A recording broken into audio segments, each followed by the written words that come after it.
Hello? Hello? What are you all up to, eh?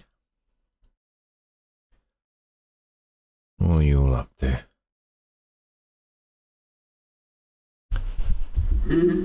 Oh. Oh.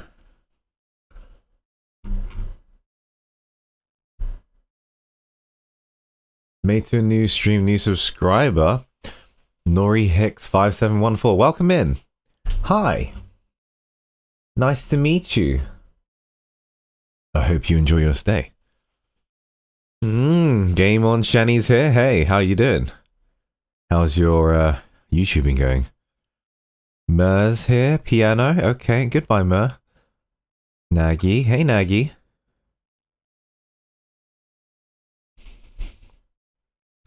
Gito. Yeah, finally gonna do more World Underneath. Watch time. Mari has spent 0 seconds watching Nate Doggo. Okay. Mods, you know what to do.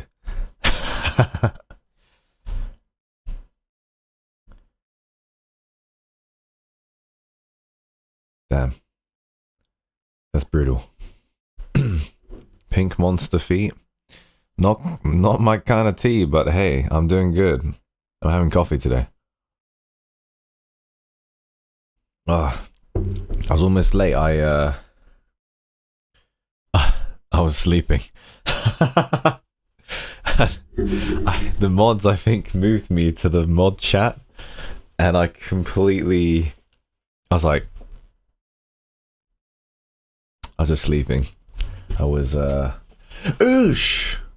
I wasn't ready, but I'm ready now. I'm wearing this jacket though. It's kind of it's kind of cold in my house, you know. We don't have a wall, so you got moved too. Awesome. Yeah, I'm so happy wearing this. Hey, do you reckon I should do a cosplay of this one, or Dawnbreaker Zane, or or Raphael? People say I could do a Raphael. Give you a jump scare. I'm so sorry. I'm trying to, in Audacity, I was trying to do some voiceovers. I had to reduce the bass. I don't know if it's the microphone or what, but I have to adjust a few things now because it grumbles,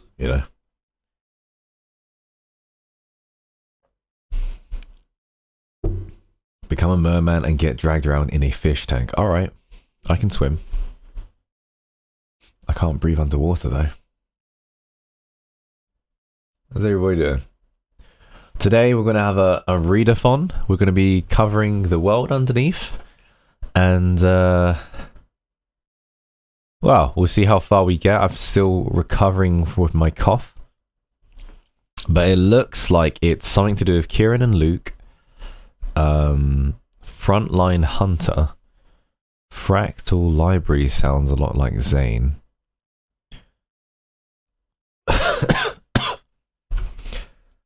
And then if I look all the way further, oh my gosh, there's 24 chapters. Wow. 24 chapters. That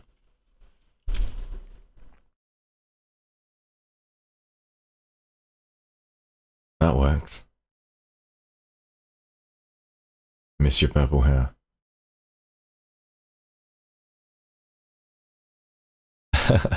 I hope you like me reading, and I do apologize again for my coughing. My coughing is not great.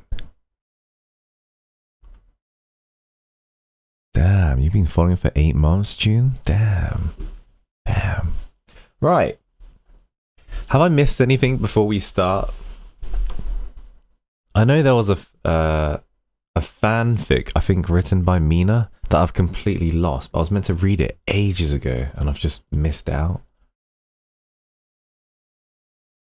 Oh my gosh, mods, check the chat, okay? Mods, check the chat, okay? Holy shit. Okay, I got a big announcement, not right now, but something is coming. Something is coming. Yeah, something is coming. I can't say it right now, but it's something that's been cooking for a long time. I've always had like these ideas to do stuff in the summer. I've mentioned it a few times, like in April, and I never was able to kick things off with it. So I've wanted to do a lot of community things, and I had some ideas for the lads community, but was never able to actually do it. But hey, I'm gonna have no job in like, well, a week. Yeah, a week. So every support you guys can give me, it actually does help me live. And with this extra time, I hopefully, with the amazing help of the mods, again, these mods don't go anywhere. You're family now. You have to stay with us. No choice. You have no choice. There is no such thing as a resignation letter. But, you know, with the help of the mods and us sort of brainstorming, went through a few of the ideas today, and I was able to finally just put my thoughts together and was like, well, I've seen this before, and I wanted to do something like this, and I think we've got something that I think you all should tune into. You won't want to miss this one. But again, I won't spoil any more because it's not ready to be announced. So keep your eyes peeled. It's gonna be nice. It's gonna be fun, and I hope we pull it off. I think it's gonna be a good one. I'll probably. It depends how fast we speed along, but it's just a little project of ours that we're sort of developing at the moment. Yeah. Please look forward to it. Anyway, right.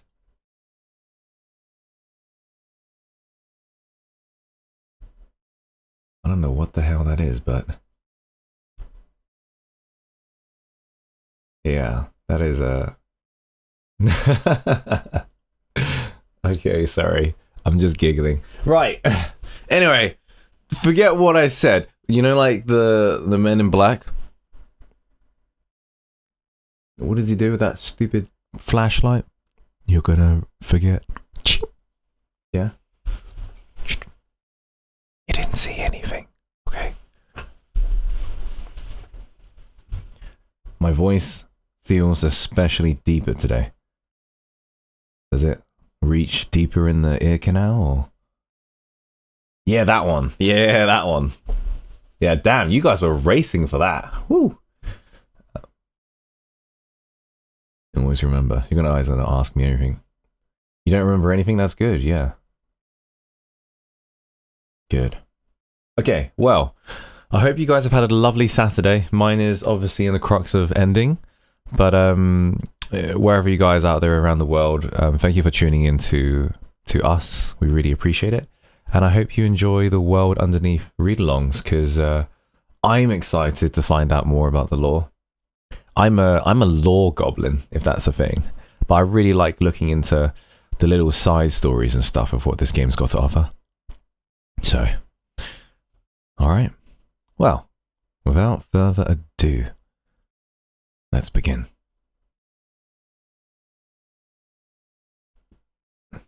Nana's thick. I need to find it, actually. Wait. Have you guys... I lost it. If I can find it, I'll read that. Okay.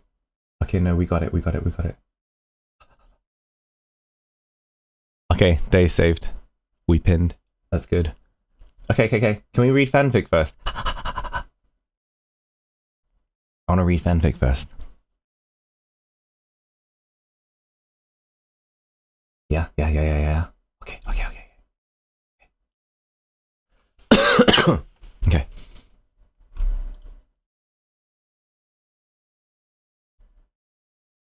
Ooh.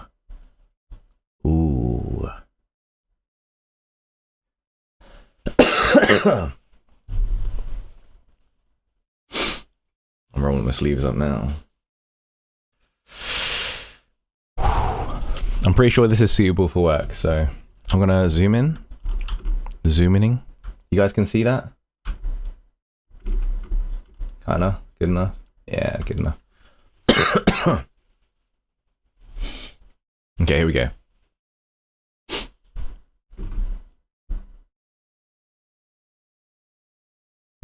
Is that his name? Qiyu. Qiyu. Is that how you say it? Okay. Alright. The ties of yesterday. You and Raphael are married. You have 2 beautiful children, Zael and Tia, whose names are derived from Greek. Zael meaning strength of the sea, and Tia meaning divine or goddess. Together, you and Raphael experience the joys of marriage and parenthood. It's almost like a dream come true. Disclaimer, I try to write some parts from the perspective of a pregnant woman and a mother. However, I have never been pregnant myself, let alone a mother, so I apologise if it might be inaccurate or a bit vague. After reading his most recent myth, Tears of Ramiro, I needed something cute to lift my spirits. I figured imagining Raphael as a father would be perfect. I hope you enjoy. Even the disclaimer oozes with Mina. I just read that. I should have used Mina's voice, but I can't do Mina's voice. You may now kiss the bride. Raphael, with his usual dramatic flair, dips me for our first kiss as an official married couple. It takes me by surprise, and I can't help but giggle as he kisses me amidst the cheers of our friends and family. It's a beautiful wedding. Aside from the perfect weather on the beach and the joy radiating from our loved ones, it is the moment that he waited centuries for. We finally get to live out our lives as husband and wife. At the end of our honeymoon trip, we return to White Sand Bay and I receive an energy fluctuation warning near us. I am supposed to be returning to work at the association soon, and until then, I promised Raphael that I would let the other hunters deal with any wanderers that may come up. However, since it's so close to us, I feel an unshakable need to intervene. But cutie, you promised. Raphael crosses his arms and pouts. I know, my love. I'm sorry. It's just so close to us. Surely, with you by my side, we can deal with it quickly, right? I tried to lighten the mood and remain optimistic. It's not like we haven't handled a few wanderers together before. Woo! See? Easy peasy. I clap off the dust from my hands. After defeating the wanderers, I wrap my arms around Raphael and he spins me in a victory hug. Then we help assess the damage.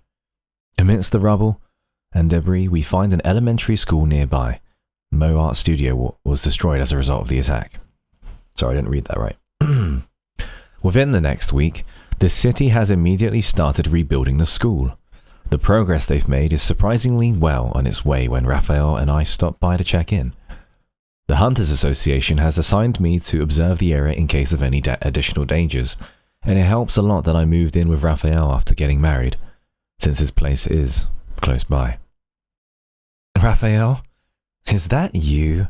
We turn around to see a woman wearing a simple pantsuit, like she is about to work at an office. She looks quite young, though there are hints of wisdom on her face. Auntie Kaya. No, that's not what he sounds like. How does he sound like? How does he say that? Auntie Kaya? What brings you here? Raphael asks. So you do remember me.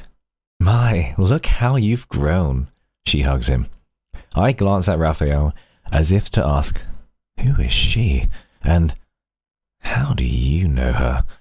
He smiles as he holds out a hand, gesturing to her, then to me, and vice versa. This is Aunt Kaya. She's a very close friend of Aunt Talia's, almost like a sister. She's also a Lemurian. Aunt Kaya, this is my wife. I'm so sorry that I'm butchering Raphael's accent. I'm I'm so confused by his accent. He introduces me with a proud smile, and I can see in her eyes that it is very special news to her. Aunt Kaya explains to us that she is actually the principal of the elementary school, and that she has been coming by every now and then to check in on the construction progress. I know I don't have to, but it just means so much to me, you know? She leads us to the exterior wall of the building that faces the street. Say, how not so little, Raff.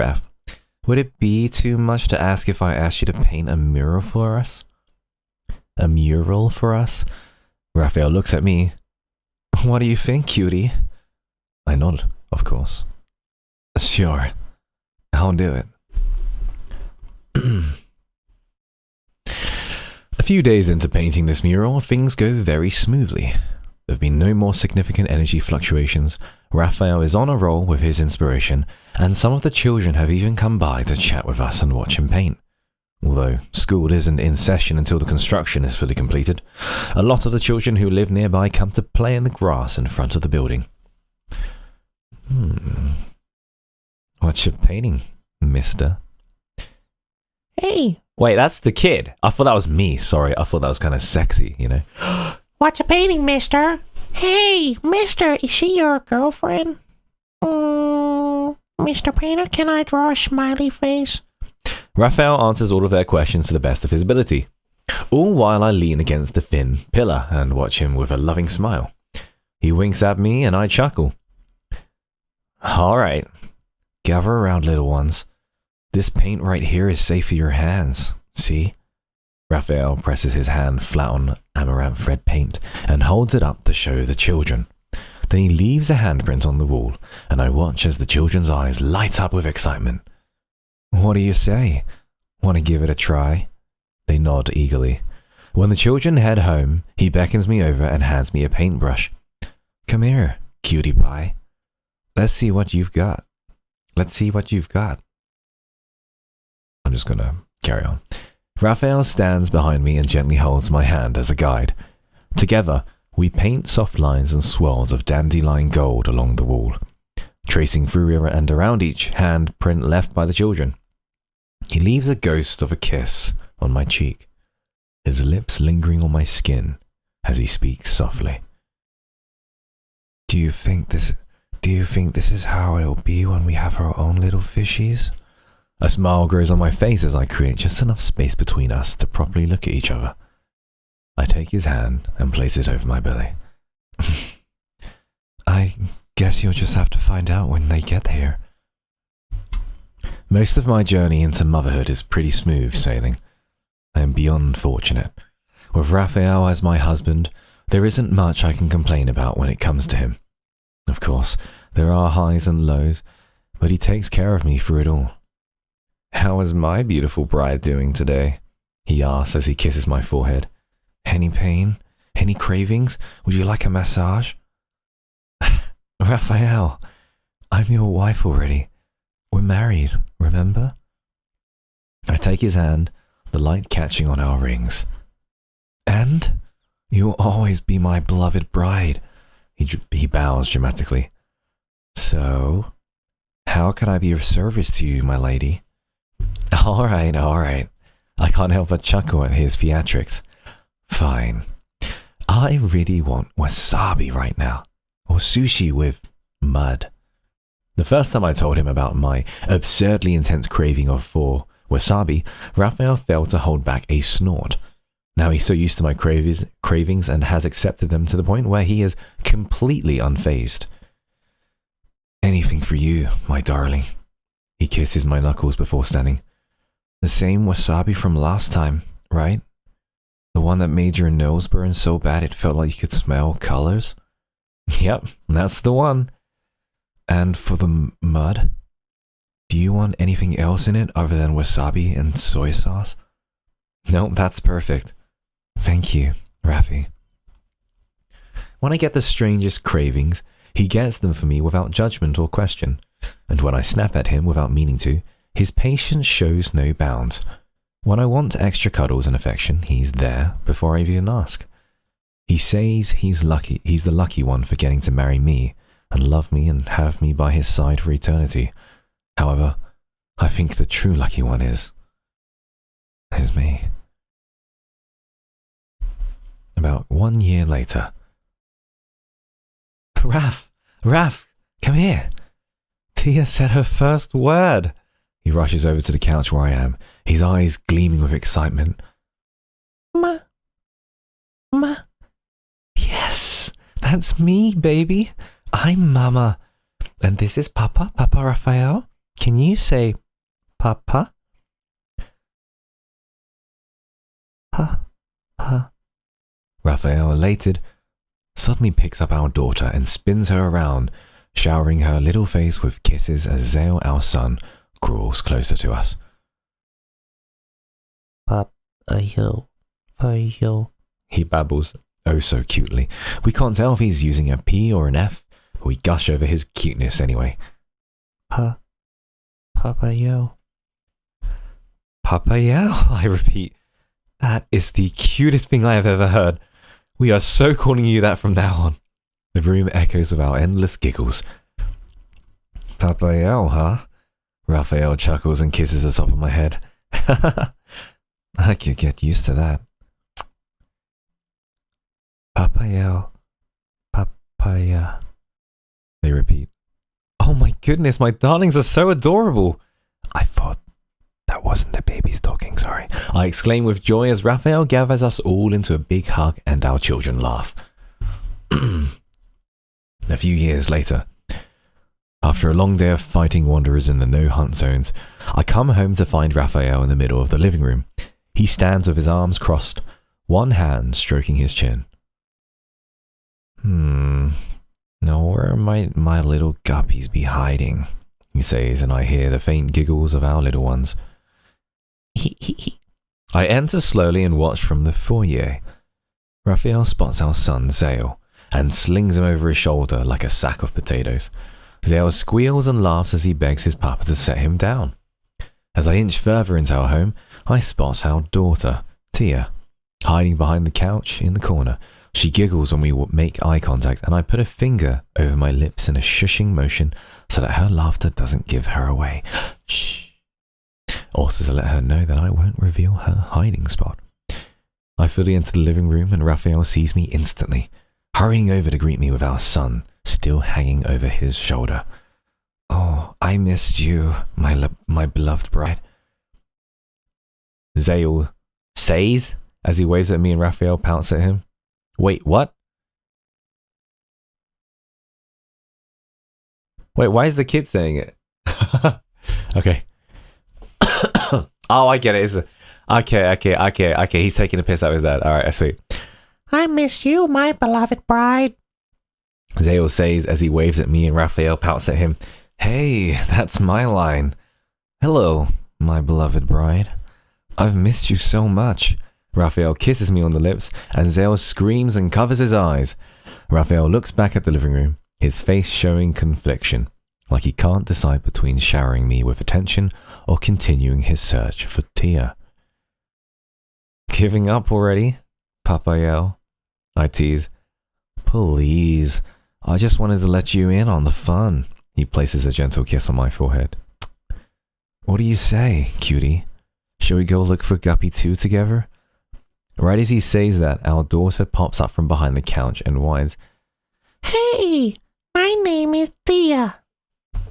Raphael, with a smug expression, turns to her and exclaims, Gotcha! Tia screams and laughs as Raphael tosses Zale to me before chasing her around the house.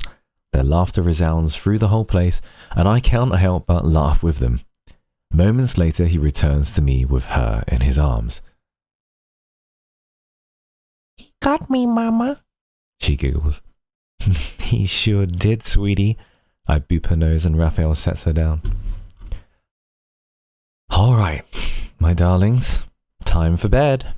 I gently lead them to the bedroom as they plead to stay up longer.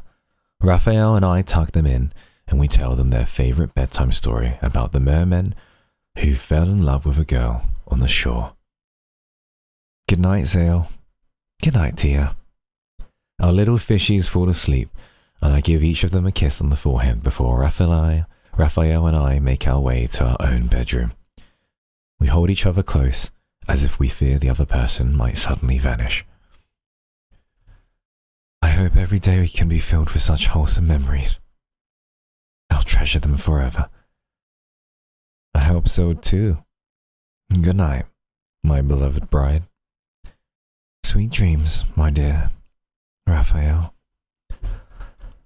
Oh boy, is it going to get sad. As her voice fades into the dark of night, Raphael wakes up with a jolt. He looks around to find only darkness surrounding him, save for the bits of light sourced from a few bioluminescent fish that occasionally pass it by. He suddenly remembers the day he swam himself to the deepest part of the ocean. The sea always meets the shore. We could see each other again. These are the words she spoke that day, words that Raphael refused to think much of at the time. I'll become one with the sea, and stay with you forever. The last words that left her lips, the words that led him to the pearls he had long searched for.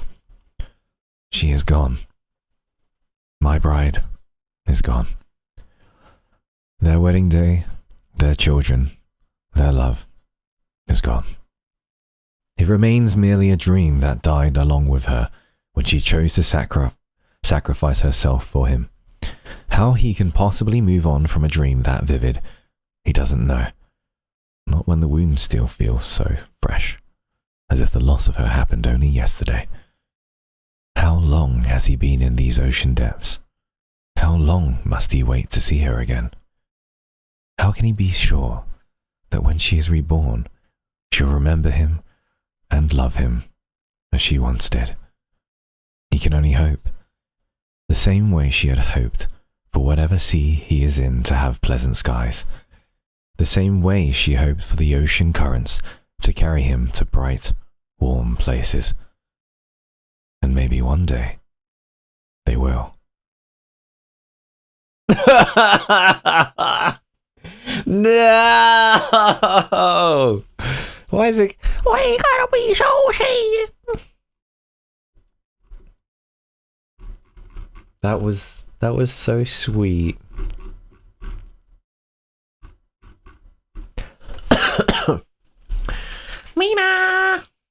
Mina, you have some explaining to do. I thought this was good vibes. I thought this was really good vibes, hey? What's going on? Oh, Raphael, the forever love and deep depression character.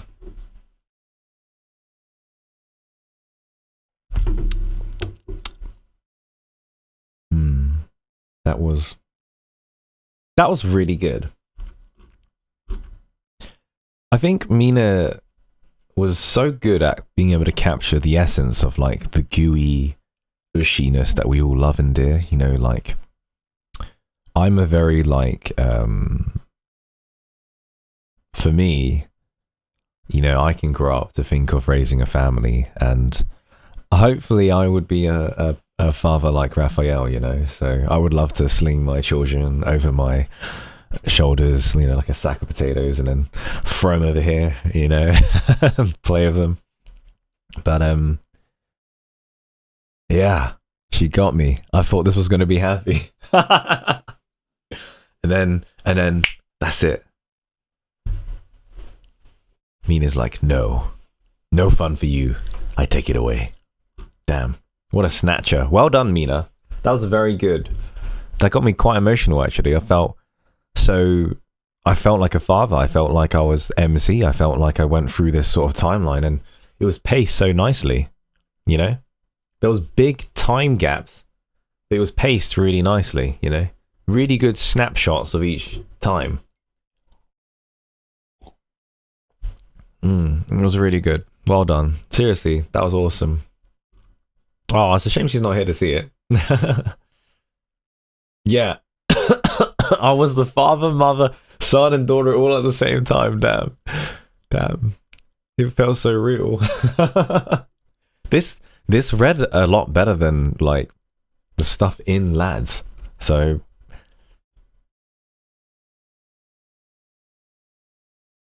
He'd be a brilliant dad.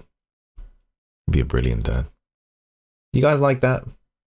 I really like that. This is Mina from the Discord, or on an archive of our own. It's Rafraflover 3000. Is it dangerous if I click on this? No, it's okay. Good stuff. Nothing to see here, folks. Nothing to see.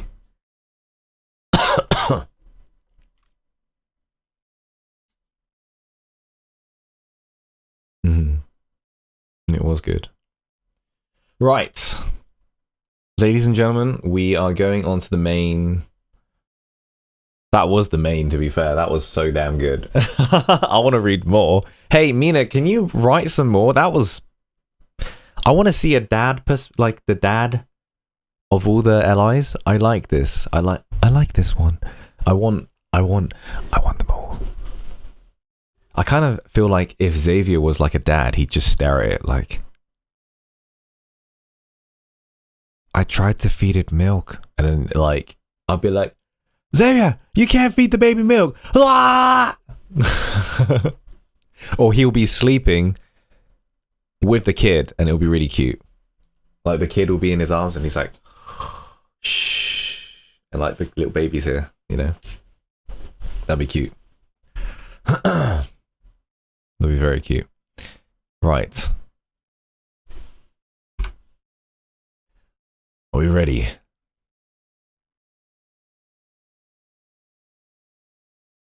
Damn. I triggered a chord with Naggy on the Xavier. It's a dangerous way to sleep with babies. It's okay. You just make sure the dad is like in a restraining outfit, and then it's all good. There's no danger. He can't crush the baby. Who keeps texting me? Is it Carmen? Yes. Right. Ladies and gentlemen, we are about to enter the world underneath. Please fasten your seatbelts. Make sure that you've got your drinks, your snacks, and, well, if you need, put your headphones on, and hopefully I can read this nicely, besides the coughing. Okay. Chapter 10. Is it chapter 10? No, it's not a chapter. Book 10. Mischief.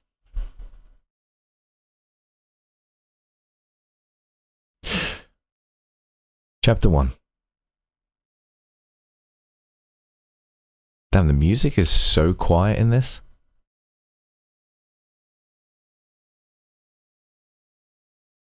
Can you hear that? I'm gonna just play my own stuff. Is that okay? Let's just play our own stuff.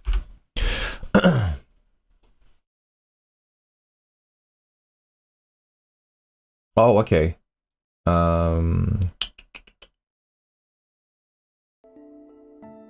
Okay, here we go. I'm gonna use my own music because there wasn't much music here. Okay. So it's just gonna go on shuffle. You can hear that now, right? Oh, double. Give me a sec.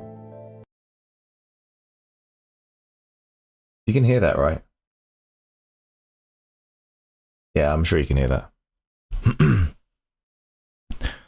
Rule number 1. 2046, early spring. Good evening, listeners. We're talking to you live on Combat Zone FM. I'm your host. The armored truck veers onto a deserted road under the moonlight. The signal fades in and out, and the vehicle's radios crackles. Let's talk about ambushes tonight. Linton, the driver, steps on the gas. The moving truck gradually picks up speed. Sorry, let me turn that down, the music. Like that, right? That's a bit better. Okay. Linton, the driver, steps on the gas. The moving truck gradually picks up speed, its cabin swaying and creaking as if on its last legs. He glances at the door leading to the back of the vehicle. The curtain is drawn and obscures the interior. It's quiet, and nothing seems amiss. At least, that's what he tells himself. His job is just to drive. The cargo back there is under the direct supervision of Ever's researchers. Oh, Ever. Shit. It's none of his business. He's been doing this for years without incident. Tonight, however, is different. Maybe it's the pitch black surroundings and the quiet road. Or perhaps it's the violent swaying of the truck and its bone-chilling creaks.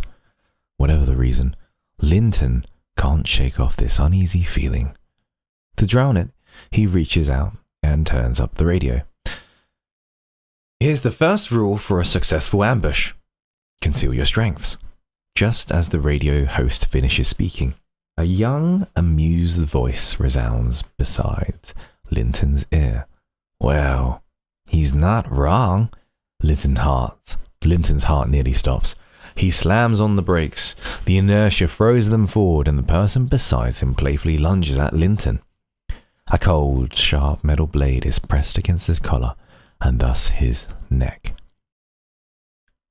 You want to live? I'll give you 5 minutes.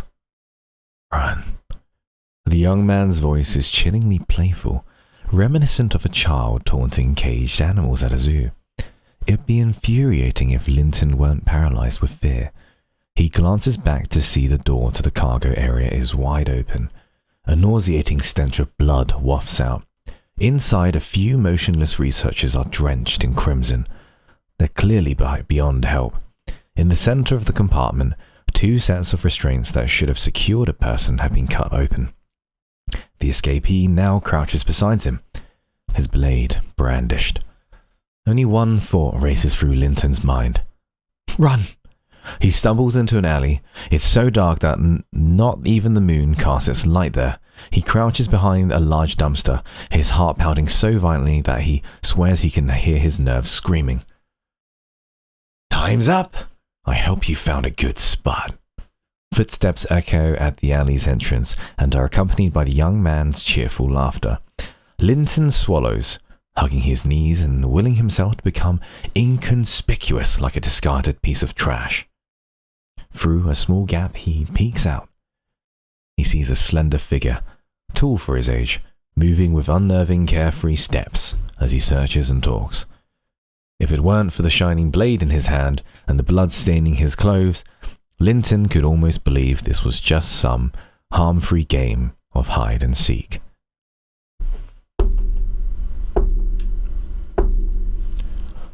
The sound of footsteps on pavement fades into the distance.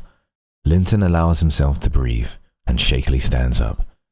Something moves in his periphery, but when he turns to look, there's nothing but darkness. It's over, Linton reassures himself. Not quite, the voice chuckles.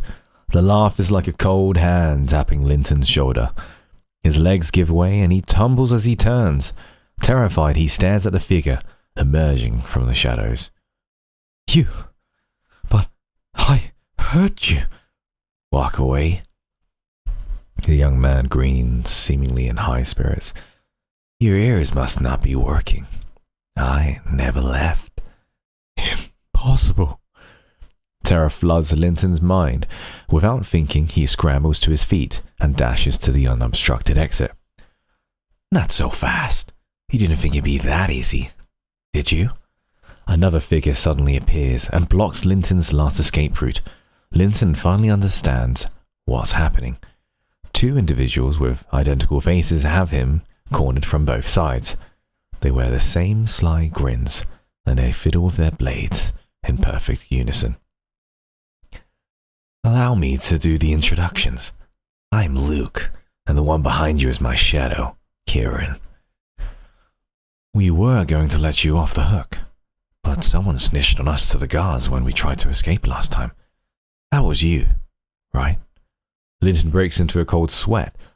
No, it wasn't. I just... Okay. Save your excuses.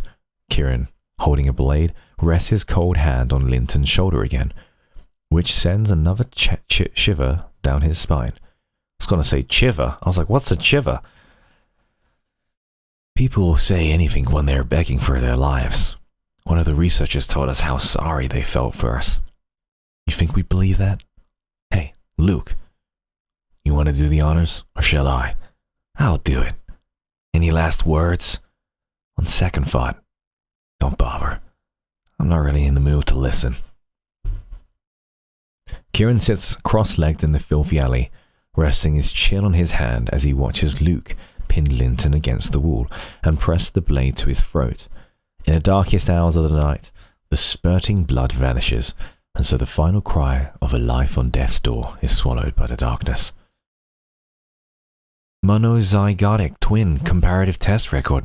Subject ID 808. Subject names Luke, Kieran, age 16. Experimental side effects log. Subjects mutually influence each other's visual, pain, and auditory senses. Here are examples of this phenomenon. 1. The subject Luke can see images within Kieran's field of vision, and vice versa. 2. The subjects Luke and Kieran can experience the same level of pain at the same time. 3. Evaluation results. After the protocol exposure, both subjects show rejection reactions. A transformation occurring within 3 months is highly possible. Comprehensive risk assessment far exceeds standard values. Subjects to be transferred to the disposal site for termination. Notes. The disposal site is adjacent to the N109 zone. Researchers must complete the firearms request form and collect weapons for self-defense before leaving. Transformation within 3 months. That's a fancy way of saying we won't live past 3 months. Kieran wipes the blood from his face and hands Luke a dirt-smudged document from the ground. After skimming it, Luke shrugs and nonchalantly scratches his chin. It's just a prediction, right? They might be wrong. Didn't someone outlive their estimate before? The younger one of the 303 twins? Fee something, I can't remember. Whatever. It doesn't matter.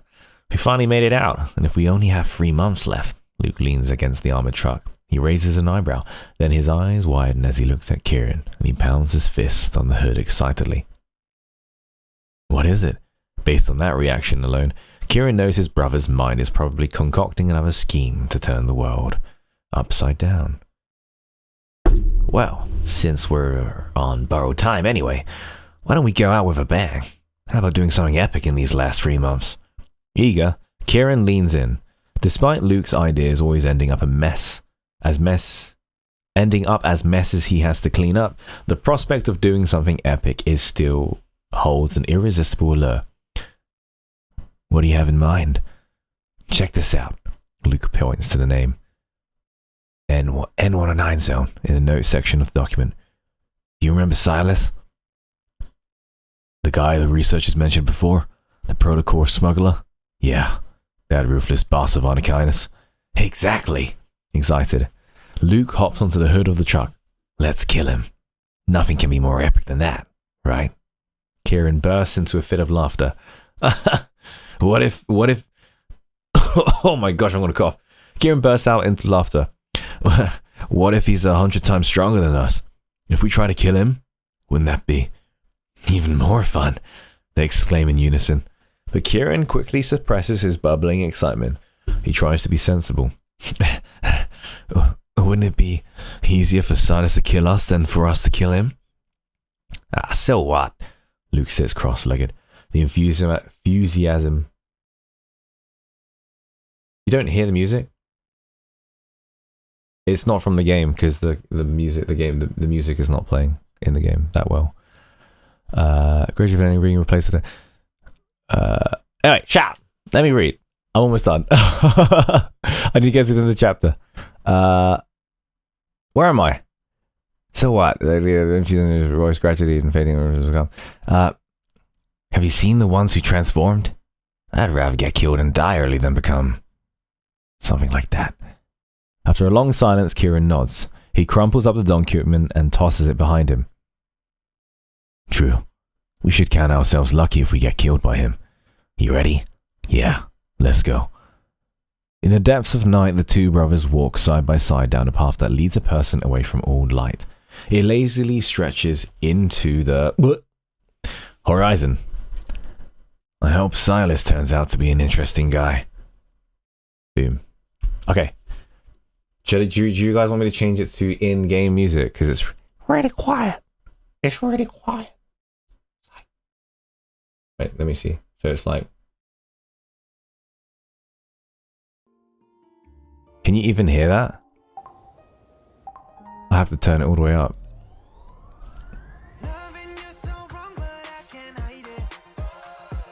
Underneath the moonlight in the darkness. Come on, come on. Secrets only you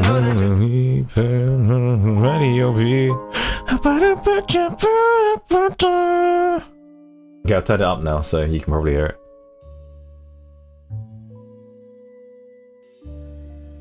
Very quiet. Oh, it's so quiet. Can you hear that? Oh. So quiet. Oh yeah. It's so quiet. Okay, let me, Boy, I said it's cold, but then I realized this room isn't, you know... This room isn't, like, missing a wall, I guess. It's quite hot in here. It's hot. It's hot in here. Okay. Okay. Alright. Here we go.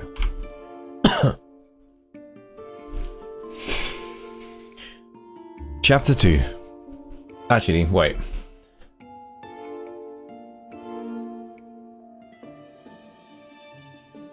I also forgot what Kieran and Luke sound like. Chapter 2. Kay! Hey, Kay. Good to see you. We're about to start Chapter 2. Chapter 2. Rumor. Here's the second rule of a successful ambush. Know your enemy. It's been 14 days since Luke and Kieran arrived in the N109 zone. For the past 2 weeks, they heard all sorts of rumors about Silas. I heard Silas has been in cahoots with Wanderers for ages. He's just waiting for the moment to blow up the N109 zone. Well, they say Silas has a permanent luxury suite at the Solon Hotel. The walls are stuffed with the bodies of his enemies. It's haunted at night. Oh, I heard Silas is the son of that stock market tycoon from Lincoln City. Really? Someone told me Silas is the stock market tycoon himself. Kieran doubles over from laughing, but his hands never stop crafting darts. So, did you find out what Silas actually looks like? You can't see my top. It's here. It's here. They say he doesn't have a fixed appearance. He wears a new face every day. No one has ever seen his real appearance. Luke can't help but chuckle at his own words. Before he can finish laughing, Kieran chimes in. Well, I heard he's quite young, but he has to drink the blood of teenagers every day just to maintain his human form. Laughter fills the small house they've claimed as their temporary home once more. Most buildings in the N109 zone are renovated from previously derelict structures. In the shadows where neon lights from the bustling streets don't reach, it's easy to find a vacant space that's not too dilapidated. It's perfect for 2 unexpected visitors new to the area. But Luke and Kieran aren't the only new faces. Every day, people like them flood into the N109 zone. Lately, their neighbors have been multiplying. Some disappear after a few encounters, never to be seen again. Others schedule a get-together one night and fail to show, only for the twins to learn the next day that they died 2 blocks over. The N109 zone is like a beast lurking in the darkness. Its maw is wide open to devour anyone who stumbles in. Here, death is just a matter of time. The only way to cheat is to find the master of this savage beast, and his name is Silas. In their 2 weeks here, amid all these far-fetched rumors, everyone seems to agree only on one thing. Kill him, replace him, or become his subordinate. Last night, Someone told me Silas is celebrating his 80th birthday today. The party's at. The ice maker in the room suddenly interrupts Luke's dubious rumor. It's the only appliance in the house that still works. Luke waits next to it. He scoops up 2 cubes as they fall in and pops them into his mouth. He turns back. You want some ice? Kieran waves his hand. Ice reminds me of when I got beat up. I'll pass. Laughter fills the room as Luke tosses an ice cube at Kieran before plopping onto the couch and crossing his legs. Ha! Serves you right. Years ago, during their first escape attempt, Kieran had gotten into a scuffle with the guards and ended up with a mouthful of blood. 2 weeks in solitary confinement couldn't break him. He endured the pain in stubborn silence and refused all medical treatment. In the adjacent cell, Luke yelled at him. Next time you decide to play tough guy before the medical staff, could you maybe ask me beforehand? I'm also in pain. During that time, Luke developed his love for ice. It was to initially numb the pain that wasn't his own, and it later developed into a thrill for the cold. He also likes a specific doctor that he met at the hospital. Kieran, after his 2-week confinement, took the lesson to heart. The day his punishment ended, he exacted his revenge with a dart he made. After that, grafting darts became a hobby. It brought him joy. Remember Sherman? He's the guy we met at Elysium. Kieran quickly shakes off the cold and picks up where he's left off. Yeah, the peacock. How could I forget? Anyone who can strut around the N109 zone like that and still breathe must have some serious support. Luke crunches the ice in his mouth. You think Silas is behind him? What are we waiting for then? Let's find him. He's about to bolt out the door when Kieran, as if he's done this a million times, grabs his collar and pulls him back. He presses the finished darts into Luke's hand before releasing him. Now we can go. I've been tailing Sherman for a while. Unkindness is about to attend an important business meeting. Silas might be there. You should check it out. Luke pockets the dart and pushes his slightly overgrown hair to the back. When he opens the door, he notices Kieran tying his hair back into a short ponytail. After thinking for a bit, Luke ties his hair back in the same style. Nighttime, on the rooftop across from the Solon Hotel. In the luxury suite where the deal is being discussed, the curtains are half drawn. Through the gap, a hand with elegant pronounced knuckles is visible. It idly taps on the leather armrest. A velvet box is humbly presented to the hand's owner. The individual pauses before leisurely waving his fingers. Someone with a deferential demeanor takes the box away. Although the hanging curtains obscure the faces of everyone in the room, it's not difficult to discern who bears the name Silas. It's as legendary as it is dangerous based on that interaction. Across the street, and perched on the edge of the rooftop, 2 figures watch them as if it were a movie. Luke, his eyes alight with excitement, points out something. Hey, Silas isn't carrying a weapon.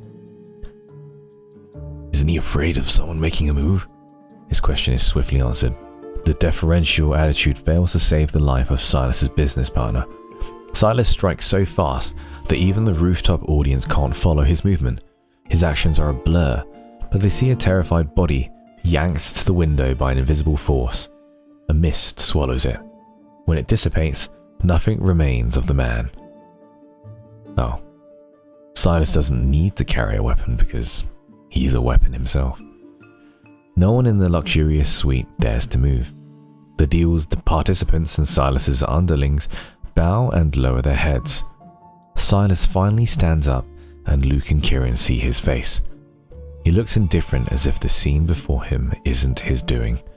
The ceiling light casts ominous shadows across his feathers as he turns. Features. As his features, he's not a bird. He's a Homo sapien. He does not have feathers. The ceiling light casts ominous shadows across his features as he turns. He sweeps his gaze across the street. The 2 brothers, spectators a few seconds ago, suddenly become alert. Their bodies react faster than their minds. They propel themselves off the ledge and into the shadows with lightning fast speed. Did he see us? I doubt it. We're so far away from him. Is his eyesight that good? An inexplicable feeling sends a chill down their spine. After a moment, they cautiously peek out from the edge of the rooftop. Silas has already left. Did he look bored to you? Luke breaks the silence. You mean when he dealt with that guy or when he left? Both. Kieran hadn't particularly paid attention to Silas's demeanor, knowing Luke would keep an eye on it. He noticed something else. What are you guys cooking? From the moment Silas entered the room, it was as if an invisible barrier had formed around him. No one dared to cross this unseen line to stand near him. It remained that way until the very end. He had entered alone, and he had left alone. Kieran can't help but muse out loud. Is there someone who can get close to Silas? After 2 weeks of gathering intel, he had expected Silas to be surrounded by people. Now, it seems they couldn't be further from the truth. No allies dare to stand beside him, and no enemies can stand against him. Just like the expression on his face, everything seems boring to him. No one, Luke and Kieran declare in unison. The thought of Silas living such a tedious life for a long time, while still having countless years ahead of him, stirs a flicker of pity in their hearts. Then again, if they kill him, that's a different story.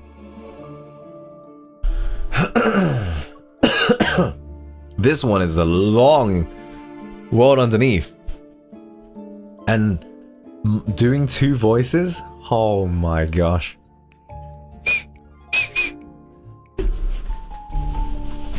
Let me have a little break.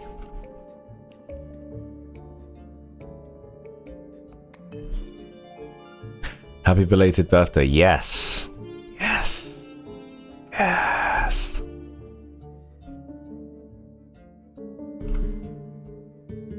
Car. Hydrate. Fuck. Okay. Be right back. 2 secs. Let me get a drink. Let me get a drink, okay? Oh, wait, like 2 seconds, okay? 2 seconds.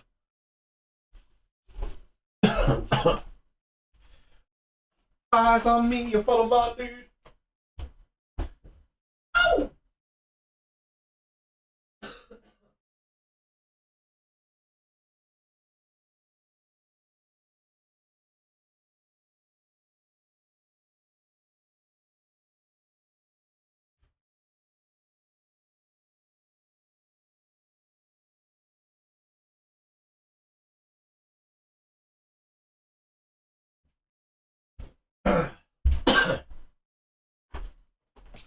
Do you know what this feels like? You know what this feels like? This feels like I'm reading a bedtime story to my very not young kids. My adult kids. That's what it feels like. You guys ready for bed? One day, Silas entered the big bad naughty room. And then, and no, I'm not even gonna carry on. My mind is going places. Going. Okay. Anyway, happy belated birthday, Kay. I think everyone is, oh boy. I think everyone's very excited right now. Anyway. Chapter 3. Trick. This is the 3rd rule of a successful ambush. Exploit your advantage when the enemy least expects it. For Luke and Kieran, their advantage lies in their sameness. Identical faces, identical builds, identical movements. They're almost the same person. It's enough to lower their opponent's guard and make them believe there's only one person. This trick has never failed them. From the streets they grew up in to Ever's research facility, it continues to work in the N109 zone. Whether it's purchasing necessities from someone who increases price, after glancing at Luke, fending off strangers who try to rob Kieran of their supplies, or slipping past a merchant into a protocol. Am I streaming it? Oh my god, I had a huge anxiety attack. Just now. I thought I was reading it without changing the scene. I thought I was reading it like this. I thought I was like, and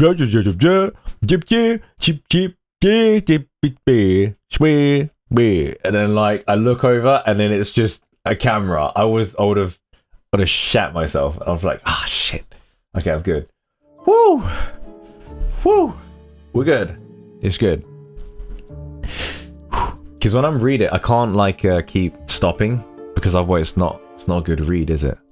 It's not a good read. I need to immerse you guys, you know. I need to immerse myself. Otherwise, I'm not exactly sure what's going on if I distract myself. Into a protocol warehouse. Just like the name suggests, one is always in the light and the other is in the shadows. One plays a conspicuous target while the other lurks in the dark, ready to strike. The side effects from the experiment have become their strength. When they act together, they're even more coordinated than one person. On Wednesday night, the concert hall in the N109 zone's bustling district will host a grand performance. At Mr. R's invitation, an orchestra was rushed over here after their international tour. For the first time, the hall's pipe organ sheds its dusty protective cover.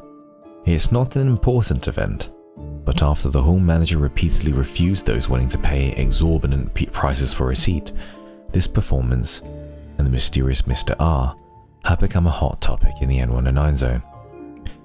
In a corner unnoticed by all, two inconspicuous insects quietly enter the concert hall. Kieran is looking at two different scenes. He crouches to hide behind the auditorium seats. Not far away, in the center of this space, sits Silas. Kieran can only see Silas's back.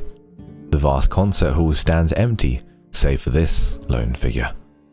And his questionary surfaces. Is there someone who can get close to Silas? Yet, Silas just sits there.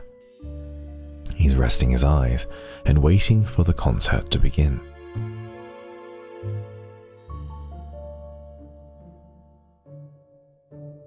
Did he hire a whole auditorium to himself?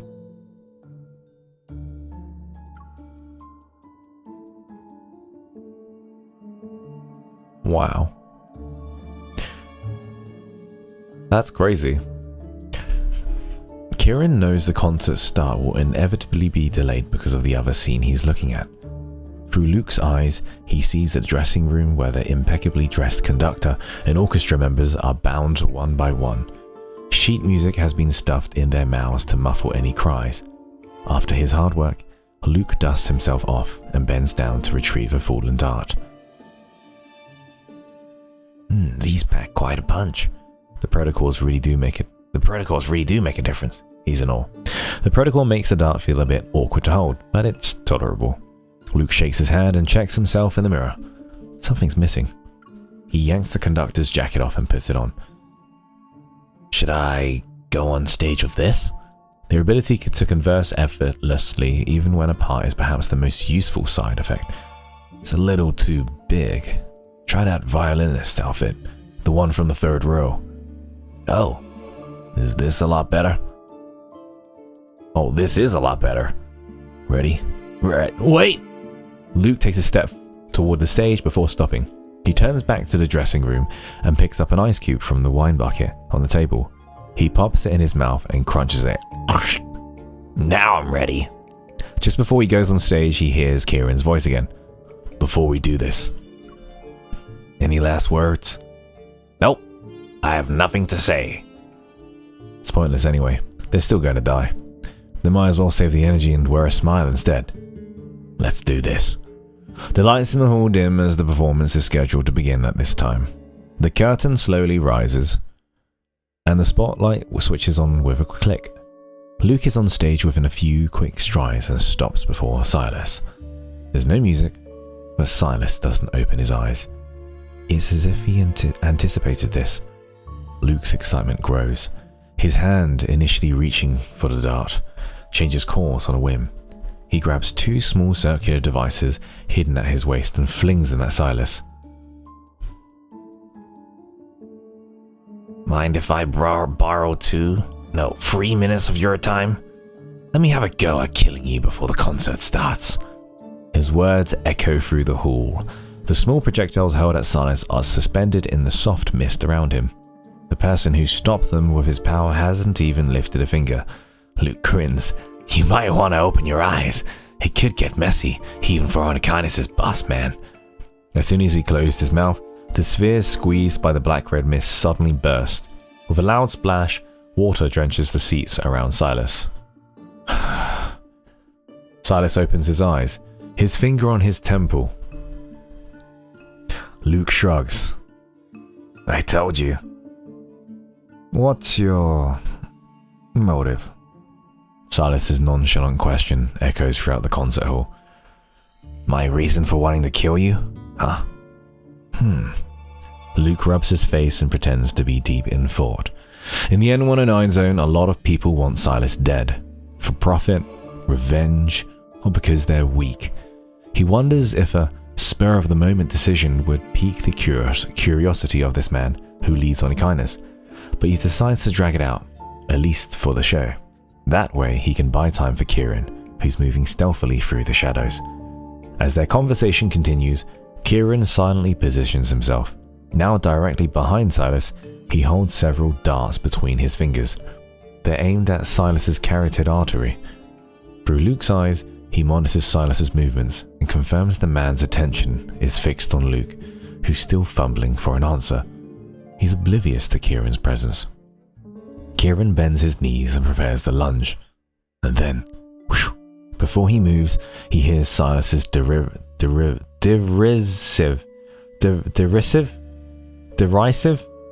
What? I've never even seen that word before. Derisive? Chuckle. If you want to kill me, at least use a method that's less boring. From a distance, Kieran senses Luke's body go rigid on stage. He quickly realizes why Luke reacted that way.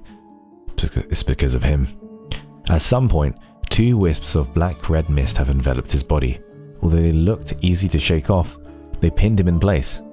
He can't move. How did Silas notice him? Restraining one of them effortlessly subdues the other. The owner of this power closes his eyes once more. The twins are then lifted into the air and held out of the concert hall, one after the other.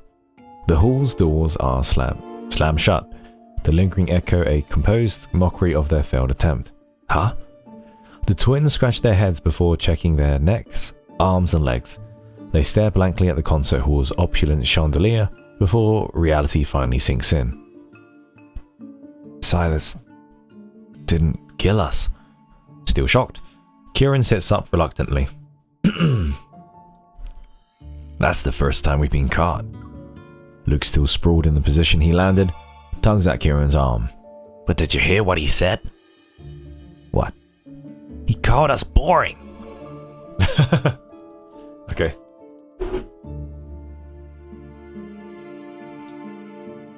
He did. He did throw water balloons at the big bad dragon. I'm gonna help my eyes a little bit. Everyone doing okay?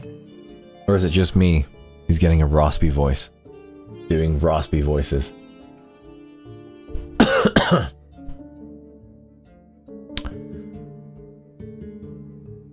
Doing great. Doing great, boss. Chapter 4. Thrill Seeker. The fighting arena in the N109 zone lurks behind the facade of a 5-story building with neon lights. An oversized ring that surpasses expectations will greet you once you enter. Spectator seats climb the surrounding walls, and the highest one is perched almost perpendicular to the ring. At first glance, it looks like a fortress or lair of some ferocious beast.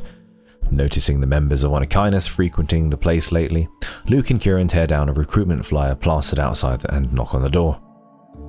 Get lost! We're not hiring! You're as skinny as a rail! I bet you two would die 100 times before landing a single punch! The door is slammed shut.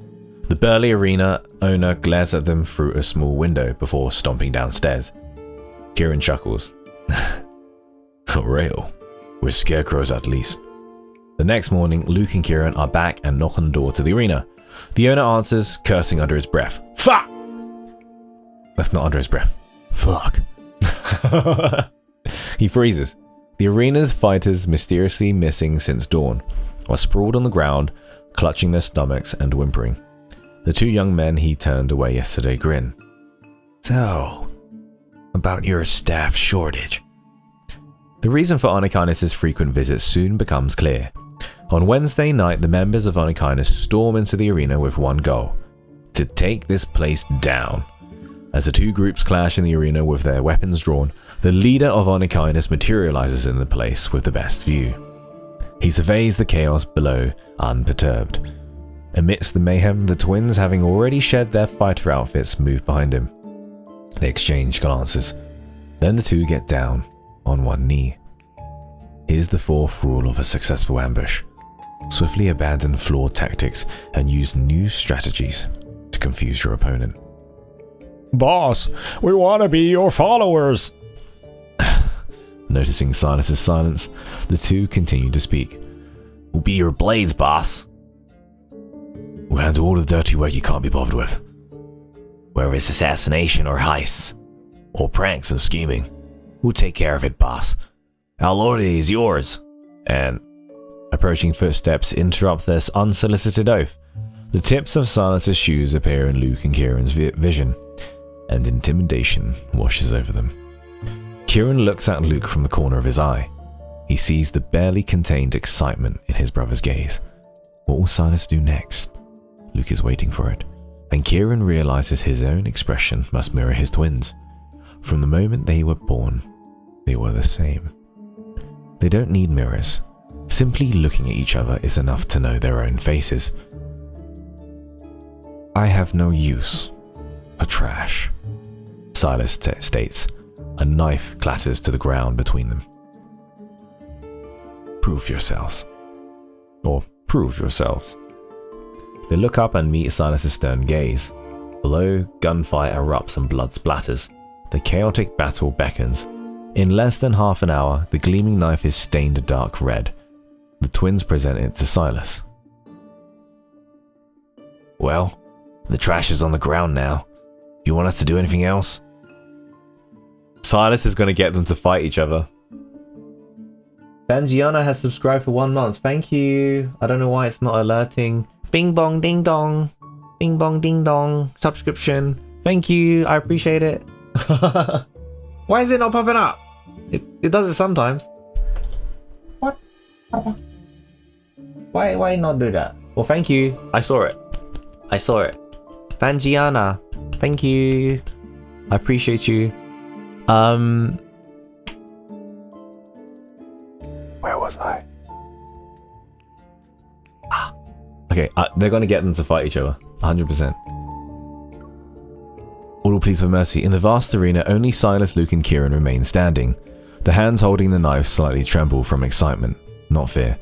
Fresh blood drips from the blade's tips. Their palms and their nearly identical faces. He stains the once clean spectator walkways. The knife's cold glint reflects in Silas's eyes. He tilts his chin up slightly and smirks. Now, use each other's lives to prove yourselves. I knew he was going to say that. So that's what it was. Kieran hears laughter echoing in his mind. Luke is laughing, and he's laughing too. So that's what it was. Silas is also looking for fun. They lost count of how many times they fought like this. Because of those side effects, their senses are bound. Fighting each other during heated arguments no longer relieves their anger. Instead, it's a form of self-torture. But they soon discovered that fighting could earn them many things. Painkillers, sedatives, and if the fight was severe enough, even a pass on the next day's trials. So despite their reluctance, they become experts at fighting each other. Silas sits in the spectator seat. He watches the twins fight for the knife with an amused expression. Their faces are fierce, the movements swift and precise. Only when they draw near each other is there a barely perceptible hesitation. A quiet exchange of glances as they try to come up with a strategy. Silas props up his chin on his hand. He can sense the brothers' true intentions. These young beasts are putting on a show. They carefully hide their fangs and claws while waiting for the right moment to throw their knife. Little do they know that their target has already grown weary of such tricks. Still, Silas stays in his seat. The persistence of these weaklings suddenly piqued his curiosity. He wants to see how this will play out. That's when the unexpected happens. The sharp sound of crystals piercing skin fills the air. The twin holding the knife goes limp, crying out in pain as he collapses. Like snakes, black crystals crawl up his face from within his body and reach his eyes. In an instant, the other twin, seemingly unharmed, also falls to his knees because of the unbearable agony. Their shows falls apart and is replaced by the onset of the transformation. Oh my gosh, it's the black crystals. They're turning into wanderers. They're literally turning into wanderers. That's crazy. Wow. Chapter 5. The End. The knife tumbles to the ground and stops at Silas's feet. He bends down to pick it up. A crystal-covered hand trembles as it desperately reaches for the blade. Silas smirks and hands it over. The person before him musters all his strength to aim the knife at his heart. He tries to push it in, but he hesitates and freezes as he notices his brother, who's bound to him, curl up into a ball because of their shared agony. These two are like marionettes, tangled in invisible strings. When one transforms, the other feels inexplicable torment. Silas watches with keen interest. He wonders if this bond will remain unbroken even in the face of death.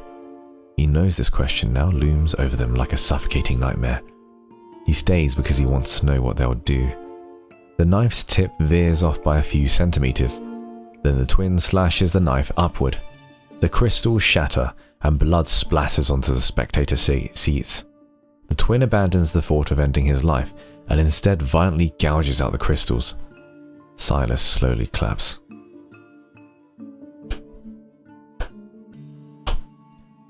At least you've got some guts. He lifts the knife again, but is quickly intercepted by the other twin. Although he's unaffected by the transformation, he's forced to endure the pain due to their shared senses. Still, he grips his brother's hand. Don't worry about me. His voice lacks its usual lilt and is replaced by a chilling calm. Let me help you. I'll help you. The weight behind the word help is unmistakable. His true meaning is unspoken, but clearly understood. Okay. Luke and Kieran have never realized how loud a heartbeat could be until now. Perhaps this is the noise a person only hears at life's end. They come to the same conclusion while the one who didn't transform struggles to control the knife. Besides them, a fiend whispers. If you do this, you won't survive either. I'll die with him. That's his response to Silas. He takes a few deep breaths before flashing a sly grin. I don't care anyway. Is that so? A wisp of black-red mist suddenly plunges into his twin's chest. A more intense pain immediately follows, the trembling now mixed with a fear they've never experienced before. It's the fear of dying. Silas intends to kill them, this time. It feels as if a chunk of their chest is missing. Their limbs gradually numb, the cold blood building up in their throats. They shudder uncontrollably. At first, they manage to hide their terror, but as the mist grows sharper and touches their beating hearts, so this is what death feels like.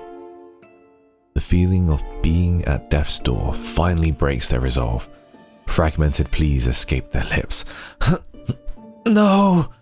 But the agony of their demise intensifies. Silas's towering figure blurs into a beast toying with its prey. Their internal organs feel violently constricted, the desperate desire to live drowning in pain. Panting, they spit out blood and raise their voices. Stop! I thought you had a death wish. We don't. With I don't know how you say that word. With a derisive snort, Silas opens his palm. The mist dissipates before it claims their lives. The once bright room is plunged into darkness. A strong force surrounds the twins and shatters the growing black crystals. A ringing persists in Luke and Kieran's ears, but the pain vanishes in the heartbeat. In the N109 zone, dying is easy, Silas says as he leaves, his tone almost teasing.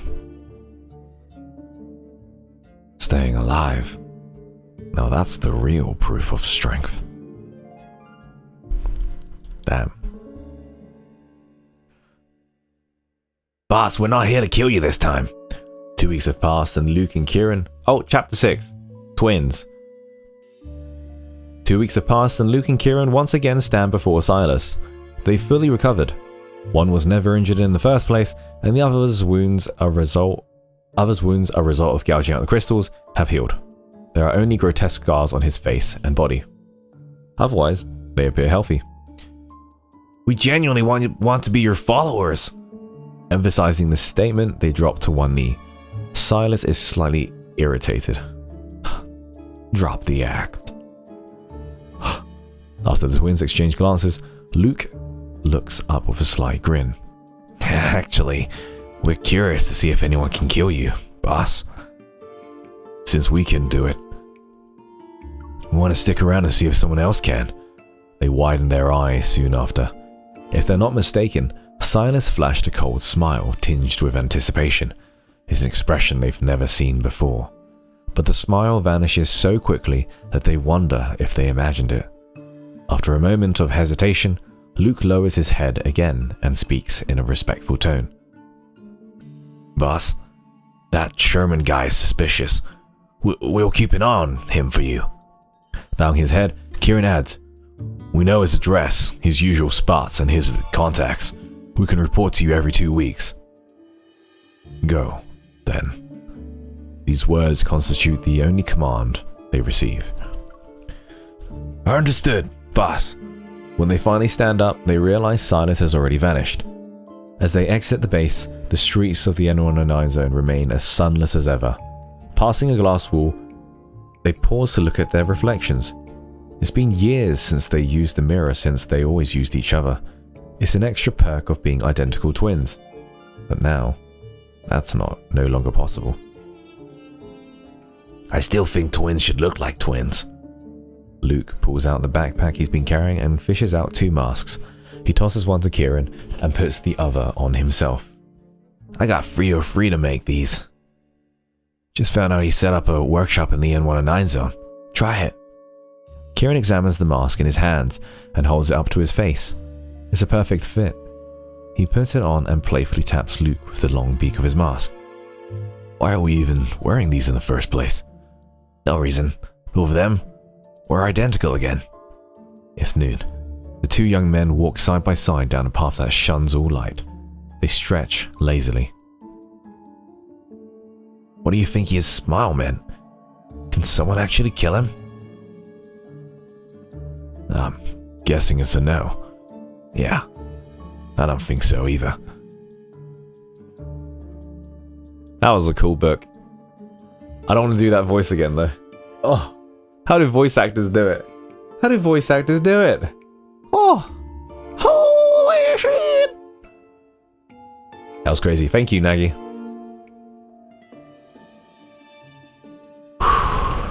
Dude, it sounds easy, but honestly, just reading out loud is like... It's a skill. It's a skill, because it's like, who's talking? What? I've never seen that word. Derisive? Derisive? Derisive? Derisiving. Deriving. What the? What about? What about? Derisive. I haven't done these in ages. Derisive. Derisive. Expressing contempt or ridicule. Derisive. Okay.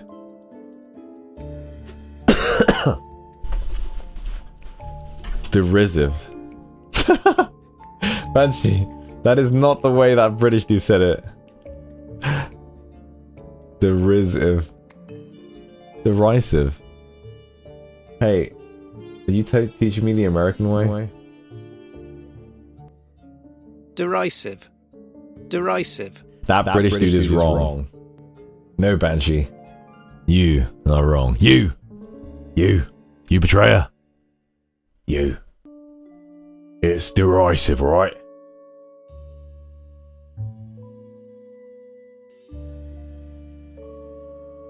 I resign. There's no... I've scrapped all the resignation forms. You guys are stuck. You're literally stuck. We're bound. You know?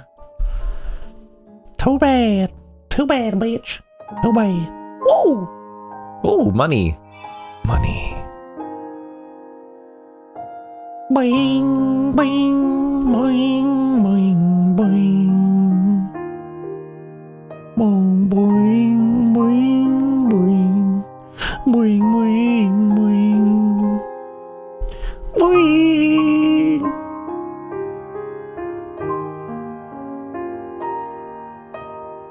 Will you take a little break? I should do, really, shouldn't I? The British versus US pronunciation. I know, it's pretty loud.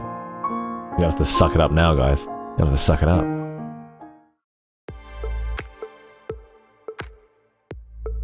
Okay. Should we take a little break? It has been 1 hour and a half. Yeah, let's take a break. Fine. That music is loud. That music is loud. Brother, they need to... You know the decibels for the tracks? They need to equalize it. Underneath the moonlight in the darkness. Come on, come on. Secrets. But I wanna talk to your grandma. Alright.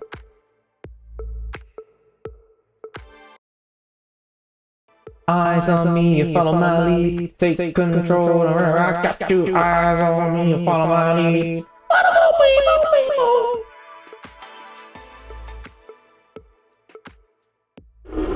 This music is so annoying. I don't want to leave on this music. Wait. I'm echoing. I'm echoing.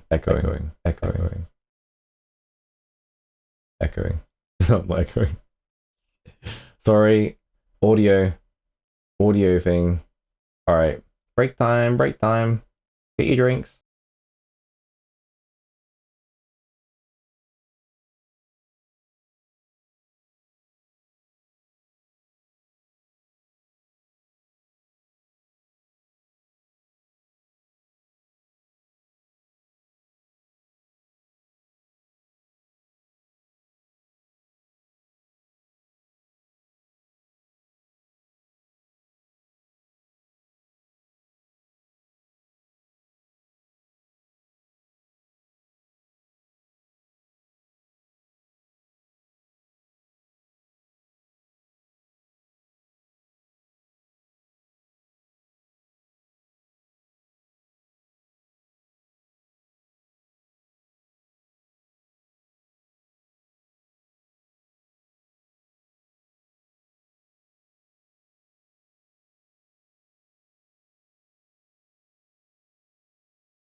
Oh boy, I'm getting giggly, guys. I'm getting giggly. I've got the giggles. I've got the giggles. What have I missed? Everyone gone? You gone? You gonna get your water, yeah? Your water, yeah? The water in my jolter don't taste like it at all. That's what my mum sounds like. The water in my jolter don't taste like it all.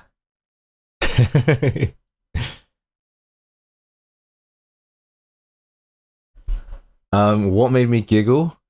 Well.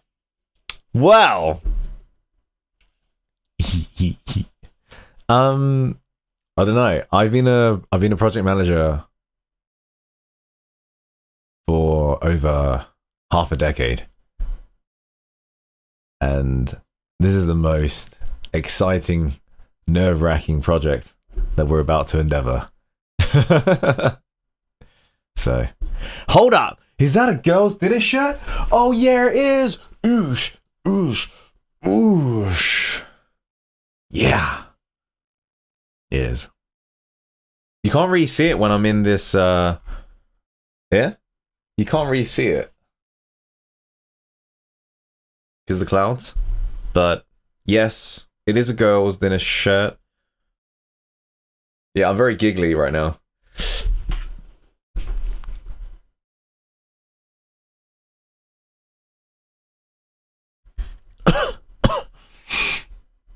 It's alright. Get up for you. Get up for you. Well, they don't normally take requests.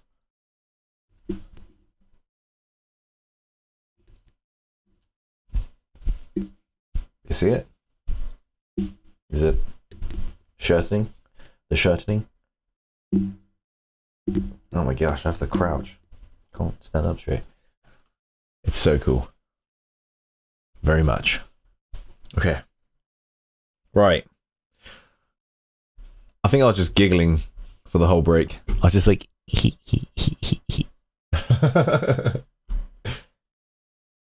Wasn't really much of a break. Just the giggling. That's it. Right. This is very annoying music.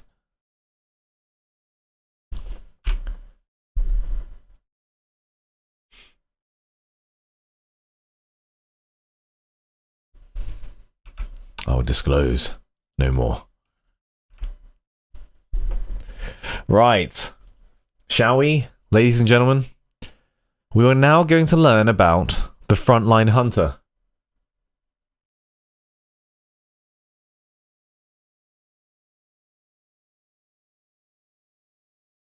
Chapter 1. Hunter Dispatch Center. Oh, Shiza. Here you go, baby girls. You're good. You're good. Okay. Hunter Dispatch Center. I'm just casually ignoring Seaberry Bird. Beep, beep. It's the middle of the night at the Hunters Association. In the center of the room, a holographic control console displays a 3D map of Lincoln City. A blinking red dot keeps flashing at one spot. Then a hand reaches out and silences the alert. Lincoln Hunter Dispatch Center, how may I help you? Stay calm. We have your location. Head to the nearest shelter immediately to avoid any wanderer attack. Colin, who has been a hunter dispatcher for 12 years, handles emergencies like it's nothing. He quickly forwards the incident in details to the nearest hunters on the map. And almost immediately, two small blue dots on the holographic display begin racing towards the yellow one.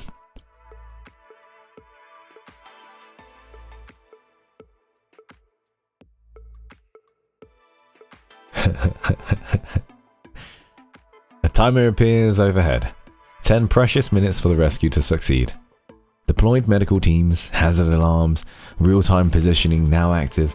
The dispatchers coordinate seamlessly, their hands moving swiftly across an array of holographic screens. Together, they weave an invisible safety net over Lincoln City. Finally, the yellow dot disappears from the map. The countdown stops at 8:27. Colin watches the holographic map return to the normal. He sighs in relief, sorts through the information he collected, and begins drafting his first incident report of the day. Hunter Dispatch Center Incident Report. Case number LK204X01101. Incident type, Wanderer attack. Threat level, C-class. Details. A single Wanderer, an elemental subspecies, appeared in the riverside area of the Imperial Ring District. The target was neutralized, and the cleanup crew has been notified. No civilian casualties. Status resolved. Reporting dispatcher, Colin. That's a typical day at the Lincoln Hunter Dispatch Center. Chapter 2. Three-man robbery. 6 a.m. Lights remain on around the clock at the dispatch center. Lincoln Hunter Dispatch Center, how may I— Help! It's a Wanderer! He's trying to kill us! Hurry! The call has barely gone through when frantic screams nearly burst Colin's eardrums. Stay calm and tell me about the situation to the best of your ability, he says as he hits the location tracker. A young man's shaky voice answers. There are 3 of us, and an older lady with her groceries. A loud roar drowns him out. Ooh. Then it's followed by blood-curdling screams. Oh! Are you still there? Hello? Hello? Colin calls out to them, but there's only silence. Next to him, the surveillance officer pulls up local traffic feeds. Captain Colin, we've contacted the hunters on patrol. They need approximately 6 minutes to get there. 6 minutes? Colin feels powerless. This is what usually happens. No matter how fast the dispatch center reacts, it still takes time for help to arrive. I bet Xavier flies in. All they can do is provide the hunters with a clear route, and then... No! Let me go! Ah! The desperate shrieks returning through the speaker make everyone's stomach drop. Their worst nightmare is becoming a reality. Despite having heard these agonized cries countless times before, watching a life slip away in real time is still unsettling. Before a few dispatchers can turn away, gunfire erupts on the other end. The Wanderer lets out one last screech before falling to the ground with a heavy thud. They survived. Relieved, Colin glances at the map. He frowns when he notices the 2 blue dots are still too far away to have reached the designated site. The hunters haven't arrived. So who fired those shots? That's it? And you call this a robbery? Luckily for you, I took my gun for maintenance while I was out getting groceries. Otherwise you'd be in real trouble, a confident female voice shouts. Is that me? Is that me? Is that me? Robbery? Gun? Colin and his co-worker exchange looks of bewilderment. Before they can say anything, panic shouts come over the line again. Ma'am, it's standing back up! Help us! Hurry! That is the lady, right? That's me, right? What are you doing? Get behind me! More shots ring out, then the Wanderer's cry fades. Colin sees the yellow dot on the map disappear. Everyone at the dispatch center stares at one another in astonishment. Moments later, the comms crackle and that same confident voice returns. Hello? Hunter Dispatch Center? Colin responds immediately. Yes, we're here. Is anyone hurt? No injuries, but we'll need a cleanup crew for the mess. The response is quick. The Wanderer was an A-type. It's already been dealt with. Also, the security department should be dispatched. The victims were actually attempting a robbery. Please notify the special task force to investigate. Understood. And you are? The practiced precision in her response has already given him the answer. Sure enough. That is MC, right? See you later, okay? The practiced precision... Sure enough, the seasoned, composed voice on the other end confirms his suspicions. Retired Hunter. Former Sector, Dawn, ID number 10041. Hunter Dispatch Center, Incident Report, Case number LK204X01102. Incident type, Wanderer attack. Threat level, C-class. Details. 3 young men attempted to rob a woman near a Bloomshaw District market when a Wanderer, a bestial subspecies, appeared. The would-be victim eliminated the Wanderer with her own hunter-grade firearm. The woman was confirmed to be a retired hunter. Cleanup is en route and no civilian injuries were Reported. Notes the 3 suspects have been turned over to the authorities for attempted robbery. Status resolved. Reporting dispatcher. Colin. Colin finishes the report, glances at the clock, and realizes he missed lunch. He grabs a pack of instant noodles and heads to the break room. Noodles again? A colleague drops the latest Wanderer activity report in front of him when he returns to his desk. The Wanderers have been too active lately. Yeah, it's related to the deep space tunnel anomaly or a protocol malfunction. I hear they sent someone to investigate, but who knows what they'll find. His colleague plops onto the chair next to him and sips his soya milk. I told the cafeteria guy I wanted sugar-free. I'm cutting back on sugar, and this just messed up my diet. Hey, at least we have a cafeteria. Colin smiles. The Alpha team doesn't get that luxury. True. But they're not stuck at the desk all day either, the colleague responds. Then he pauses, remembering the grueling practical assessments those people endure. Forget it. I guess I should just be... The communication device at the dispatch center buzzes again. Water.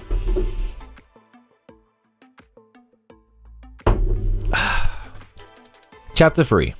The Counterfeit Protocol Case. To Colin's surprise, a familiar voice speaks. Hey, Captain Colin. It's me, Orson. An overly ingratiating tone comes through as soon as the call connects. Can you arrest me now? Orson, the Lincoln City Police Department's infamous repeat offender, is known for protocol smuggling. Caught countless times, he's always finding new ways to stir up trouble. As a dispatcher, Colin usually doesn't deal with criminals directly, but Orson managed to change that when his greed for protocols led him to target live wanderers. Back then, a wanderer had him crawling around like a cornered rat. Desperate, he called the dispatch center for help. Thanks to Colin's quick thinking and precise directions, he survived long enough for the hunters to arrive. Without that, he'd probably be nothing more than a bloody smear under a wanderer's claws. To show his gratitude, Orson gifted Colin a ceremonial banner that had the following: The Voice of Salvation, a dispatcher protecting life itself. You little... Didn't 5 months in jail teach you anything? Colin feels a vein bulge at the sound of that familiar voice. I swear I'm not smuggling protocols this time, Orson stammers. I'm just selling raw candy. That's all. Orson isn't illegally selling protocols this time. He's making rock candy that looks like protocols. Since his buyers don't dare to report him, his scam thrives. It's even disrupting the market with cheap prices, but his success doesn't go unnoticed. A crime syndicate involved in protocol smuggling has marked him as a target. Orson, you really are a piece of work, Colin says through gritted teeth. Please, Captain Colin! Send over a hunter to save me. They've tracked me down and are outside my house with protocol weapons. If they get me, I'm as good as dead. Orson's voice cracks from desperation. As much as Colin wants to ignore him, he knows he can't. Protocol smuggling isn't a minor crime, and dealing with an organized gang armed with protocol weapons is far beyond what a single hunter can handle. Activate the emergency response protocol, Colin states without hesitation. Understood. The surveillance officer's fingers race across the keyboard, and the yellow dot on the holographic map flashes red. The emergency response protocol is a high-level procedure triggered only for threats equivalent to 5 or more wanderers. It requires the coordinated effort of at least 5 hunters. After issuing the order, Colin is worried about whether or not they can gather enough hunters in time. To his surprise, the mission is accepted almost immediately. 2 blue dots light up on the screen, and Colin lets out a sigh of relief. Good. Now we just need 3 more. His words catch in his throat as his eyes widen. The 2 blue dots are charging into the rescue zone. Send a message to intercept them right now! Colin feels his head start to pound. This is clearly a high-level mission. Are they out of their minds? Wait! Excited, the surveillance officer calls out. I think they're from unicorns! Unicorns? Are you sure? Colin whirls around. Every hunter knows about the unicorns. They're the best combat unit under the Hunters Association. Known for their unmatched power and fast responses, they specialize in tackling extremely dangerous wanderer incidents that regular hunters can't handle. Colin has never met them, but he heard the stories. Their elite sector is small and notoriously unconventional. One rumor claims a unicorn's hunter once blew up an entire subway station just to take down a wanderer. They're definitely not the kind of people he wants to mess with.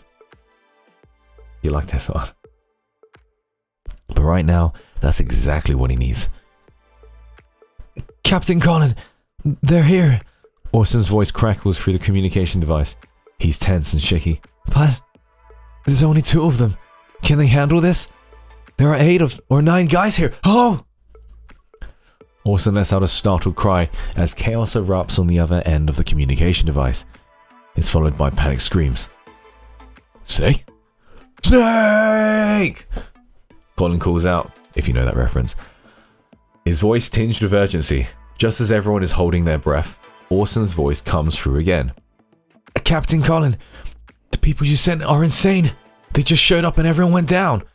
Protocol weapons, they didn't even get a chance to pull them out. Everyone in the room collectively sighs in relief. Good. We'll send someone to pick you up. Stay put. Colin frowns and hears a strange crunching sound from the communication device. Before he can ask, a clear female voice shouts.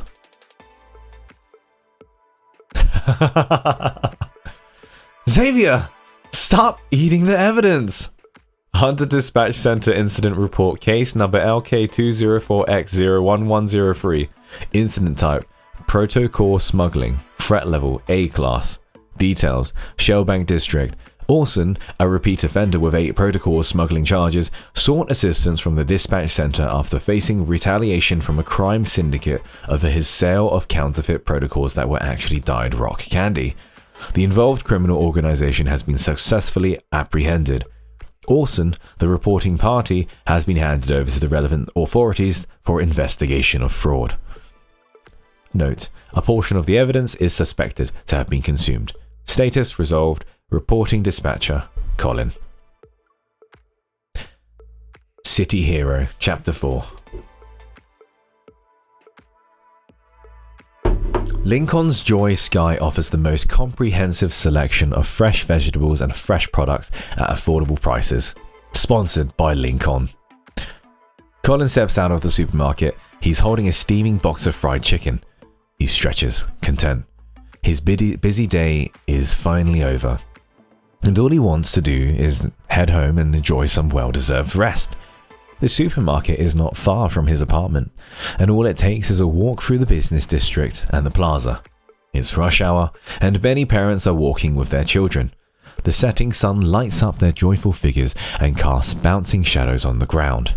Colin pauses, unable to look away from his heartwarming scene. It's something he hasn't seen in a long time.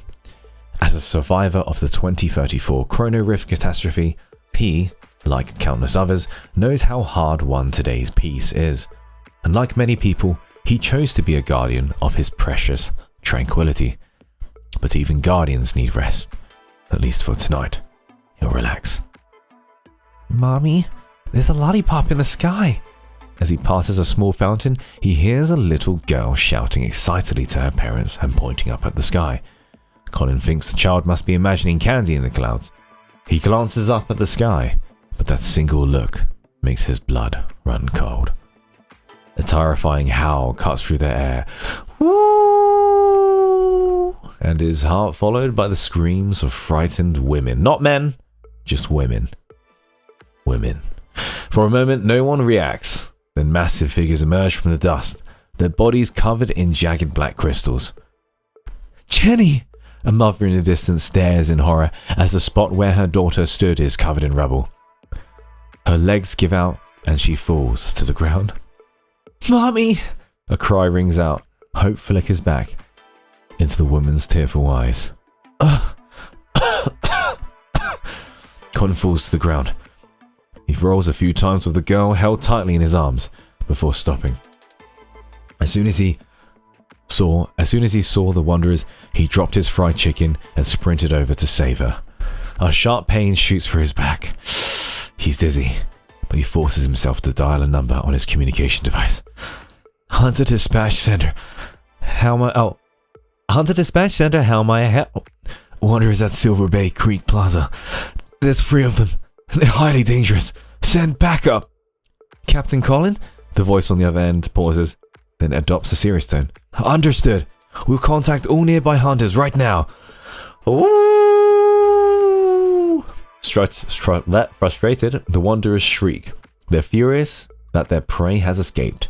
Their massive forelimbs, reminiscent of bulldozer blades, dig into the ground. They surge towards them again. Clutching the child to his chest, Colin rolls to the side. The monster's limb sweeps past him. It was close enough to graze his scalp. He's now partially bald. He is sad.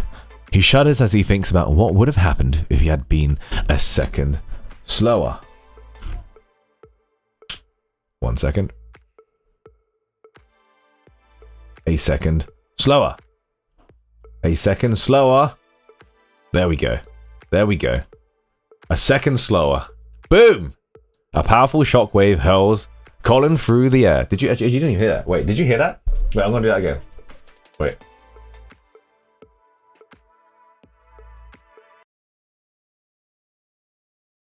I need this. Wait. I need this. Okay, here we go. So. You ready? You didn't hear that. You didn't hear that one. What do you want? Oh, there we go. There you go. Boom. Okay. Boom. Wait. Yeah, that's what I wanted to do. A powerful shockwave hurls Colin through the air. His vision darkens and the world spins uncontrollably. When he manages to lift his head, he sees another wanderer towering right in front of him. The ground trembles beneath its cry. Mari sounded like a dude having a pee at the urinal. What are you doing? That was quite funny. Can imagine, like, in the corner, like, what are you doing? His massive compound eyes glint coldly as they turn downward. You keep barging in whilst I'm taking a pee. Energy particles gather in its gaping maw. Just a little longer. Colin clenches his fists. He forces himself to stay conscious. Rescue should be here. Any... Bang! Bang! Bang! Snot Caleb. Gunshots ring out in quick succession. A beam of light slices through the Wanderer's attack as 2 figures leap before Colin. Hello, mother. Oh, sweet. Ooh! Sponsored by Randoms. Ooh. Alright. 1. Okay. Oh, it's Jenna. Holy cow, it's Jenna. Be honest with you, Jenna. Captain Jenna, we've arrived at the designated location. Colin's eyes snap open at the sound of a clear, authoritative female voice. A young man and woman stand before him. Their movements were swift, like shooting stars, after finishing her report. The female hunter lowers her communication device and briefly checks on Colin. Confirming he's unhurt, she raises her weapon again. Let's move, Xavier. Without waiting, she dashes forward like an arrow. The male hunter, now a glowing blur, is right behind her. Woo! The Wanderer gathers energy particles in its maw again. Is preparing to launch another attack, but the female hunter is faster. She leaps onto the monster's shoulder and fires her gun at point-blank range. At the same time, boom! Her partner's light blade pierces the creature's weak spot. The 2 hunters kill the Wanderer before it can deploy its predator field. Stunned, Colin can only watch in silence. What seemed like a deadly threat moments ago now lies in pieces at their feet. They must be from unicorns. It's not long before the Wanderers are eliminated. As the last one collapses, applause and cheers erupt from the gathered crowd. Woo! Colin claps and puts extra effort into it. Let's go, Xavier, the female hunter says. I thought she was saying, like, let's go, Xavier, you know, like cheering. But instead she's just saying, let's go. Xavier. You know? My bad. The young man nods and picks up the hot pot ingredients he dropped during the fight. Watching their figures disappear into the distance, Colin suddenly feels that Unicorn's eccentric methods don't seem strange anymore. At least they keep Lincoln City safe. A gentle tug on his sleeve interrupts his thoughts. Looking down, he sees the little girl he rescued staring at him. Come here, mister. I want to tell you something. She beckons him closer with a secretive look on her face. Amused, Colin crouches down. What is it? Without warning, the girl throws her arms around him. She's hugging him. Thank you, mister. Thank you for protecting me. She says with a serious expression on her face. Colin watches her skip back to her family. A lump forms in his throat. He lowers his head and rubs his nose to hide his emotions. His gaze falls on the box of fried chicken lying where he had dropped it earlier. The first thing he needs to do is rest properly tonight. Oh, Colin. Colin. Oh, Colin. Oh. I like Colin. He's a cool guy, hey? Colin, you cool. You're cool, man. You're cool. That was a nice story. I liked this one. I like this one. Ooh. That was cute. I liked it. Oh my gosh. Colin. Yo, if the 6th LI is Hawken, I will literally bust. I was about to say something really, really bad. I will bust my wallet. There we go. Saved. I'll bust my wallet.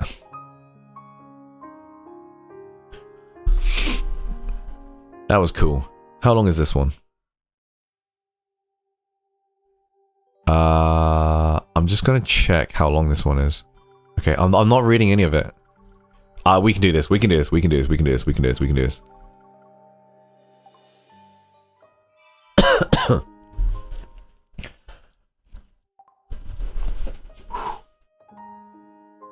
The thing the 6th LI is gonna have something to do with Ever. We probably know who the 6th LI is, right? We probably know it's one of these NPCs, right? Because Caleb was, Silas was. Do you reckon we know? Is it? What's he called? Oh, bloody hell. What's he called? The gardener. The florist. He's a handsome one. Right. Jeremiah. Oh, hey. Hey, Jeremiah. Oh. Yeah, I understand. That didn't show his face, yeah. And Raphael's talking to him, right? Yeah. Right. Fractal library, questions and answers. Last one. If we can do 3, that'd be great. That mischief one was really long, but it was good. Last one. Let's go. Let's go. Fractal library. Here we go.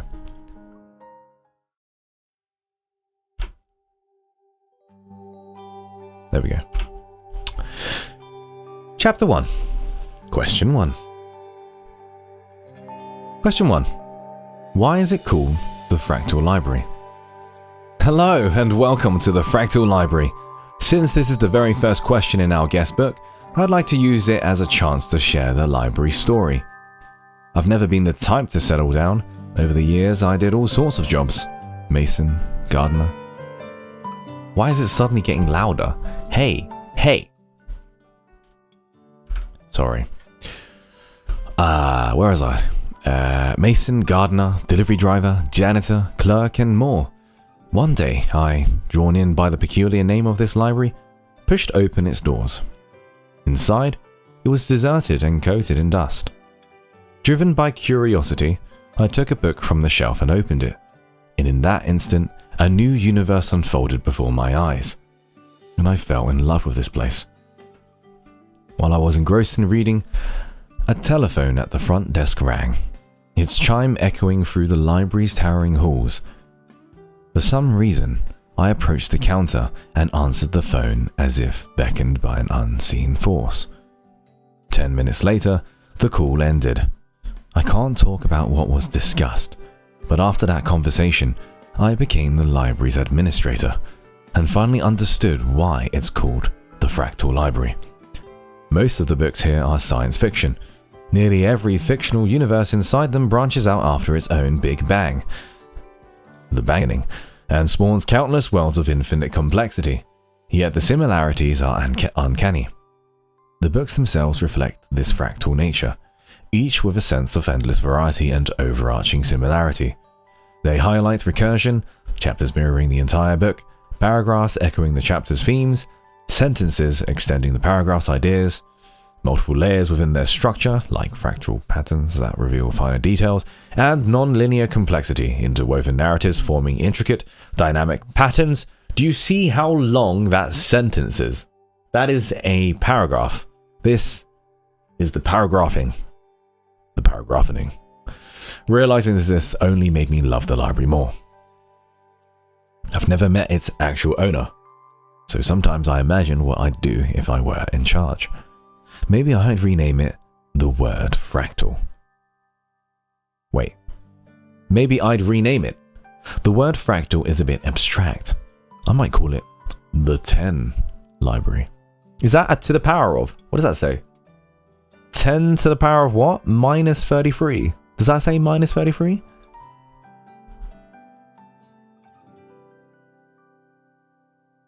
What does that say? There's something right next to it. Nth. Nah, that doesn't say N. That is 33 expedition. That is 10 to the power of Claire Obscure. I'm going to say that. That says minus 33. Should get back to that game. Most of the books here are sci-fi, and every time I open a new one, it feels like I'm witnessing the birth of a universe. That instant of 10 to the power of minus 33. Yo! Claire Obscure. Obscure.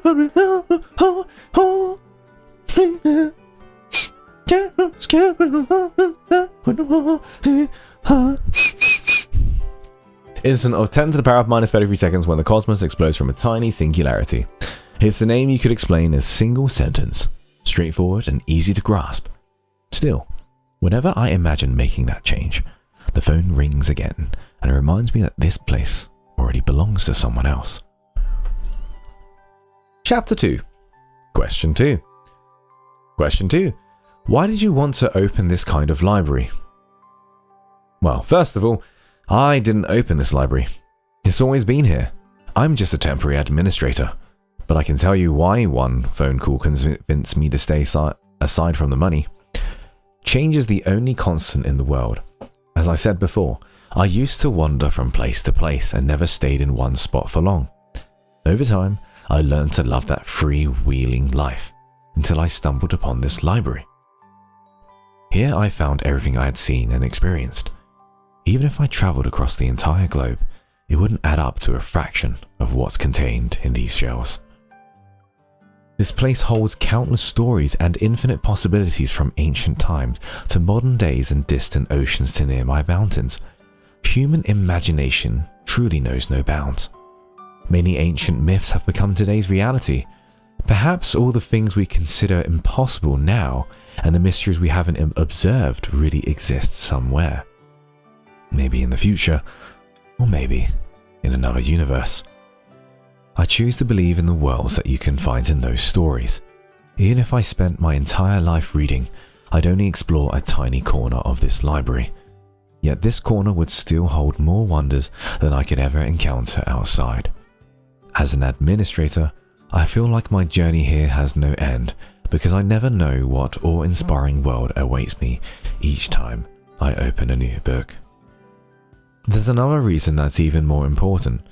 The more I read, the more I sense an unavoidable responsibility resting on my shoulders. I'm waiting for someone. I know an atheist will step through these doors one day, and that person is the library's true owner. How do I know? Call it intuition. My curiosity refuses to let it go, so I need to see what kind of person would own a place like this. I'm certain that if I wait long enough, they'll appear before me, P.S. Dear readers, I hope you'll spare some time in this ever-changing world to read, explore times and places beyond your experience, and discover all that lies hidden within the pages.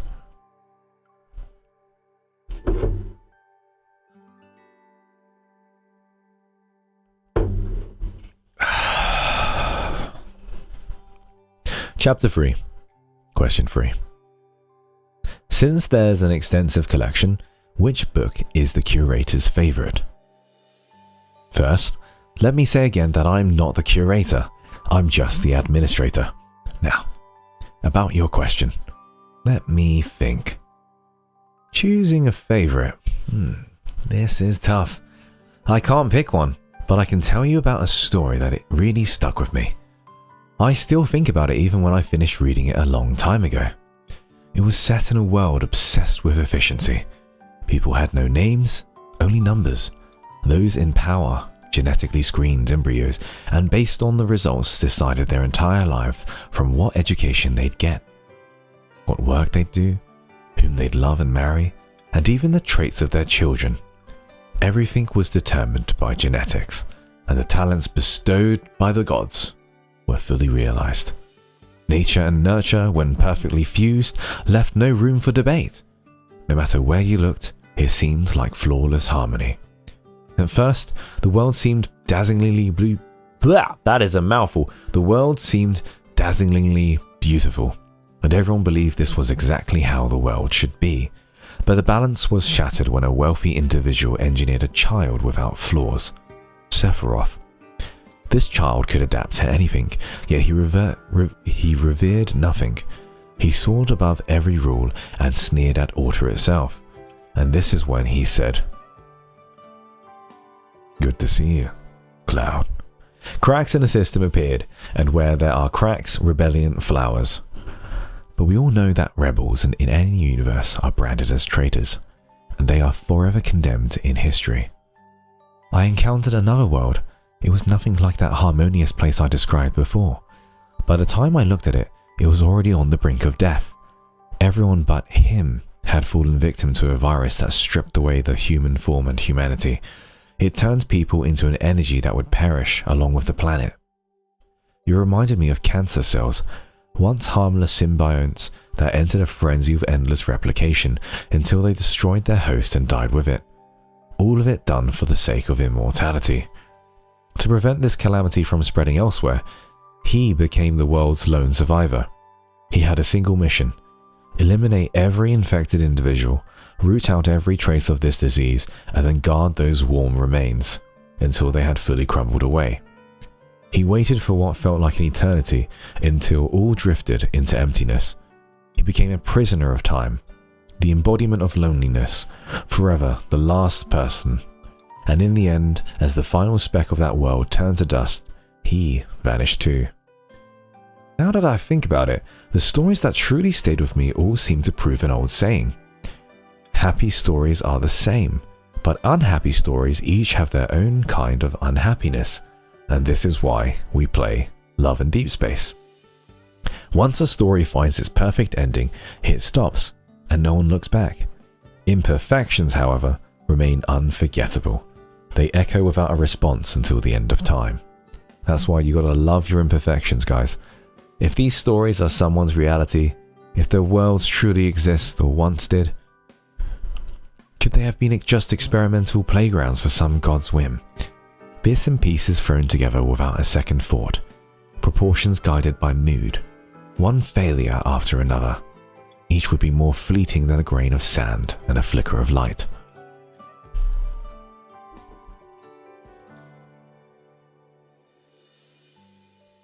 Yeah, you're right. Farron, you're right. Chapter 4. Question 4. What's your ideal future, and what would your ideal world look like? It's an interesting that you asked about an ideal future after we talked about books. Perhaps you noticed how most sci-fi stories tell the future as one imagined at the time they were written. From the perspective of the end of time, the future is just another piece of that universe. The universe isn't good or bad. It's simply a collection of stories following their own laws. If you understand those laws, you can see the final page. Man, that went so hard. Wow. That's the theory anyway, but stories come from life and reality is often stranger than fiction. Even though this place has shown me countless possibilities, how I spend each day is still up to me. We might be tiny on a cosmic scale, but within our little universes, we're everything. Even if we use knowledge to predict where the world might go, we can't be sure of our own futures. Maybe that uncertainty is what I find most ideal. I just noticed I'm humming a little tune.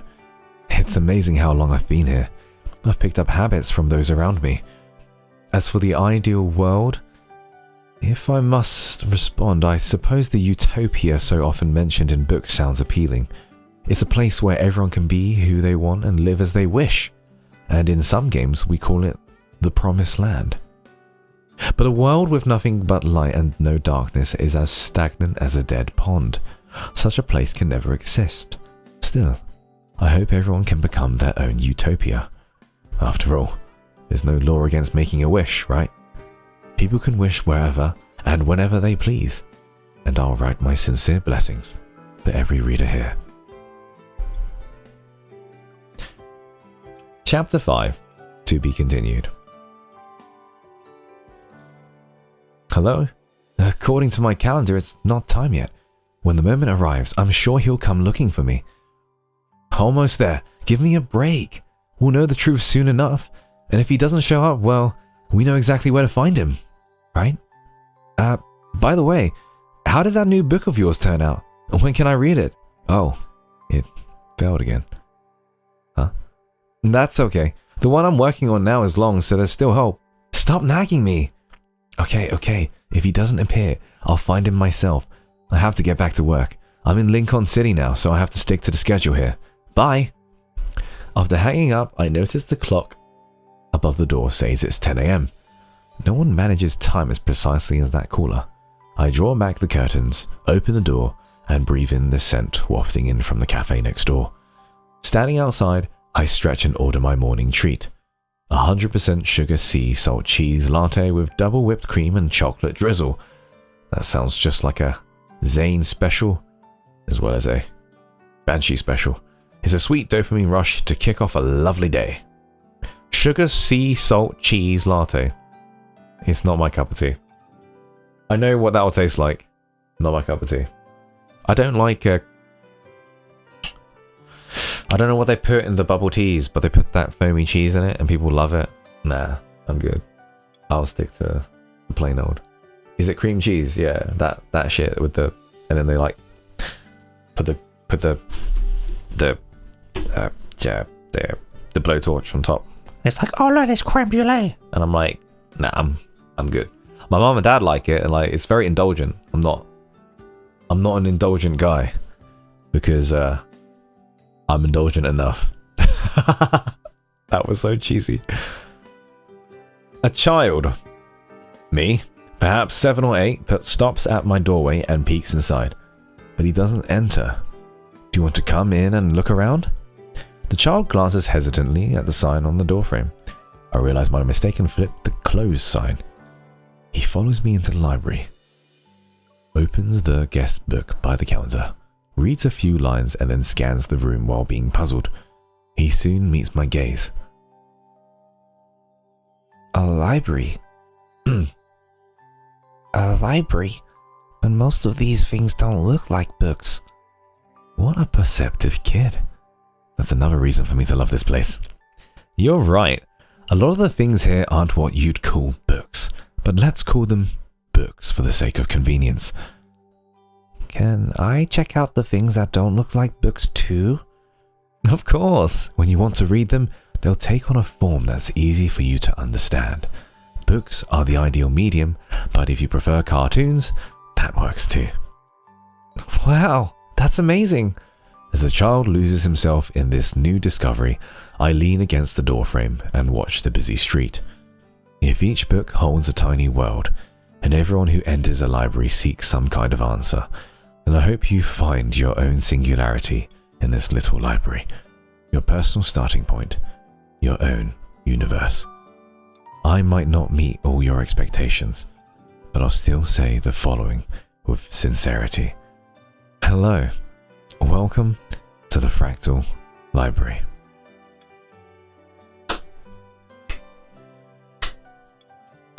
That was awesome. I liked this one. Q&A. It was very easy to read as well. It was so pleasant. Sometimes these World Underneath, they have so many different characters that I'm like trying to do these different voices, and I'm like, whoa, this is so hard. You know, it's like, damn. Hey, Lynn, hey, you alright? How you doing? How's your Saturday going? Oh, we were just reading. Lots of reading. We've read one fanfic. Really good fanfic. And then we've just read World Underneath's 10 to 12. So, yeah, it was good. It was good. What you up to this Saturday? Chillin'?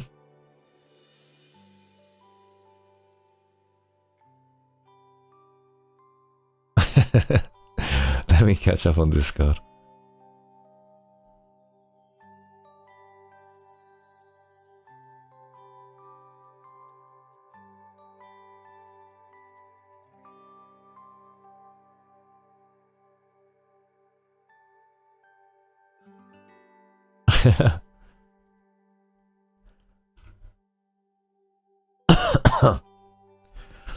Yeah, I've been well, as one of my friends mentioned, I've been roping people in. Great. Oh boy. The ropening. Oh boy, that was good though. I've enjoyed that. You know what? That was so nice to read. It almost gave me energy to read more. You know, it was really nice. How fast is this one? Oh, that's a big one. Oh no, it's not too bad. Okay, we can do this one. We can do one more. The lore is too good. You like it? That's good. I'm glad you like it. So, yeah, you've got a... Tekken is just like Love and Deep Space, guys. If you're interested, you know, hit me up on the Discord. We can learn together. We always do little lobbies, little sessions. Not sponsored by Bandai Namco. Please sponsor me. Hyped for a few things coming up. Yeah. I'll give all the details soon. Tekken Lore Hour. The only thing you need to know about Tekken Lore is that it makes no sense and it's stupid, but it's also badass and it's cool. You know? You've got a family feud where a dad threw his son off a cliff. The son survived, got really mad, grew up pretending he liked his dad, and then entered the tournament to beat his dad, to then throw his dad off the cliff, to then his dad surviving the cliff, entering the next tournament that his son made, and then killed his son again by throwing him off the cliff again. And then the son had a son called Jin, and his mum got killed by a big monster. His dad's dead, and then the grandpa, which was the son's dad, trained him the Mishima style, and then when his grandson won the tournament, his granddad shot him in the head. It's crazy. This is crazy. This is crazy. It's wild. Tekken class in Discord? Yeah, it's not like official like timings we do, but we're always in the salt mine. We call it the salt mine in our Discord, and we're just like hanging out. We're just learning stuff. We're just playing. It's not too like focused or anything. But if someone needs help or they ask a question, I'll like answer it and I'll help them out. The cliffening. Claudia's starting to understand the ings, the inside joke of the ings. But yeah, we always bounce, and we get, you know, in Tekken, a lot of people get mad, so we call it the salt mine in the voice chat, because, you know, things can get heated, people can get salty. Yeah, because, you know, when you're getting bodied, not feeling great. But it's like a, you know, from a casual side, you know, you play the story, you make a custom, like customization in Tekken's really good. You find a character you like, then you start piloting it, you know, it's like your own character, and, you know, they have so many moves, it's just like you find your style of play, and then every single person you go against is just completely different, like their style, how they play the character, because it's a very expressive game. So it's beautiful when you find someone that's like closely matched, or they're just really good and they're just they're schooling you. It's just beautiful. It's one of the, maybe I'm a masochist, but it's one of the most humbling experiences, and I enjoy every step of it. It's great. Yeah. Timu Silas. Damn. Yeah. Anyway, should we read one more? You guys up for one more? We done? You tired? How are we all feeling? More? You want more? Is that how they say it? You want more? That Britain's Got Talent guy. 7's good. Yeah, 7 was peak. My throat's okay. That sounds wrong. My throat is okay. Hydrate. Okay, yeah. Okay. Right. Ladies and gentlemen, please join me on this journey with High and Low Culture. Chapter 1. Artist Life Insider. Special feature balancing art and livelihood. Art is liberating, rebellious, and uncompromising. Yet when art intersects with markets, promotion, and commercialization, artists often need a trusted partner, someone who can help them step out of their own world and connect with the outside. Today we have the privilege of interviewing Mr. Thomas, Raphael's gallery manager. While Raphael's paintings overflow with personality and romance, is he the sixth ally? He has his own character, doesn't he? I remember he's got his own model. And he's got his own model, and the sixth ally might be that guy in the pink blazer thing, main scenario. No? He's married. Ah, shame. Well, there is a, you know, an affair kind of king. Anyway, today we have the privilege of interviewing Mr. Thomas, Raphael's gallery manager. While Raphael's paintings overflow with personality and romance, Thomas's work lies in finding balance within this freedom, paving the perfect path between artistic creation and the art market.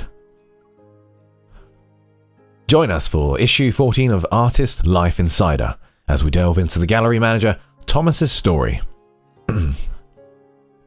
Opening. Mr. Thomas, hello.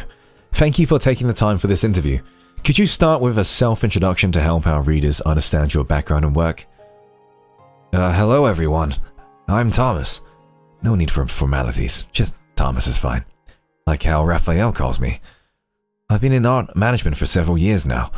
I started as an agent and later partnered with Raphael to open a gallery, focusing on curation and temporary art promotion. Raphael and I aren't just business partners. I'd say we've been friends for many years now. And, Hezra Davido. That is a way to butcher a name. Hezra Davido, thank you for the follow. I appreciate it. As both an artist manager and gallery director, what do you find most challenging in your daily work? Finding Raphael, without a doubt. Did you expect me to talk about business negotiations or exhibition curation? Well, sure. The business side comes with all sorts of challenges, but those are just the basic work to me. We haven't seen Raphael at all today, have we? The artists we've interviewed before all had their unique creative habits. Some keep their favourite plush bear nearby, while others must drink exactly 3 bubbles teas before starting work. From your observation, does Raphael have such a habit or peculiar habit? Wait, they all have such odd habits? Thomas blinks in surprise before falling deep into thought for nearly a minute. When creating art, Raphael likes to put his glasses fish tank over his head to truly experience life from a fish's perspective, to see the world through their eyes. Okay, he actually doesn't do that. I was just thinking how these quirky personas can be effective marketing for artists. Why do I sound a little bit Scottish? But I couldn't come up with a good one on the spot. What? Did you all actually believe that? I suppose artists can get away with anything these days. But if I had to point out something genuinely concerning, it would be how Raphael completely forgets to eat when he's working. I used to bring food to his studios just to make sure he hasn't passed out from hunger. Though lately, I don't have to worry about that anymore. When we tried to inquire about his recent change, Thomas insisted it was a private matter of Raphael's and politely declined to elaborate further. So, is Raphael the type to forget to eat when he's working? I don't think he sees painting as work at all. How can you tell if Raphael is getting inspiration or just spacing out? Well, I never ask him directly. He's always saying he's getting inspiration. Raphael is an artist who pursues individuality and romance. Do you think commercialization restricts him? Sometimes I wish it would. Just a little. Thomas sighs wistfully at the thought. The thing is, Raphael couldn't care less about how much his paintings sell for, or his commercial value as an artist. We're only bound by the things we care about, aren't we? Have you ever considered what would happen if Raphael lost his creative spark? That's impossible. This was Thomas's most resolute answer of the entire interview. This interview will be released during art school admission season. Do you have any words for those who are about to enter this field? First, to all young aspiring artists, congratulations on choosing a path full of challenges and endless possibilities. Second, there will certainly be moments of uncertainty along the way, but as long as you stay true to your artistic voice, you'll eventually find your own path.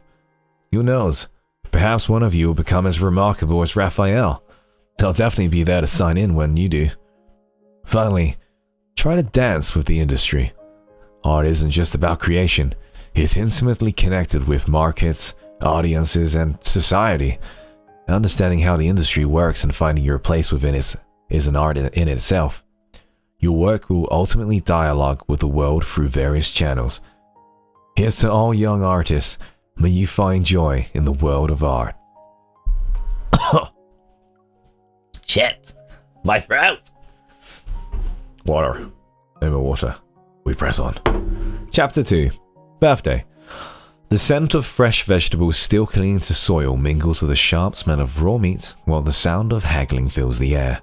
In the market, Thomas's designer blue-grey coat stands out.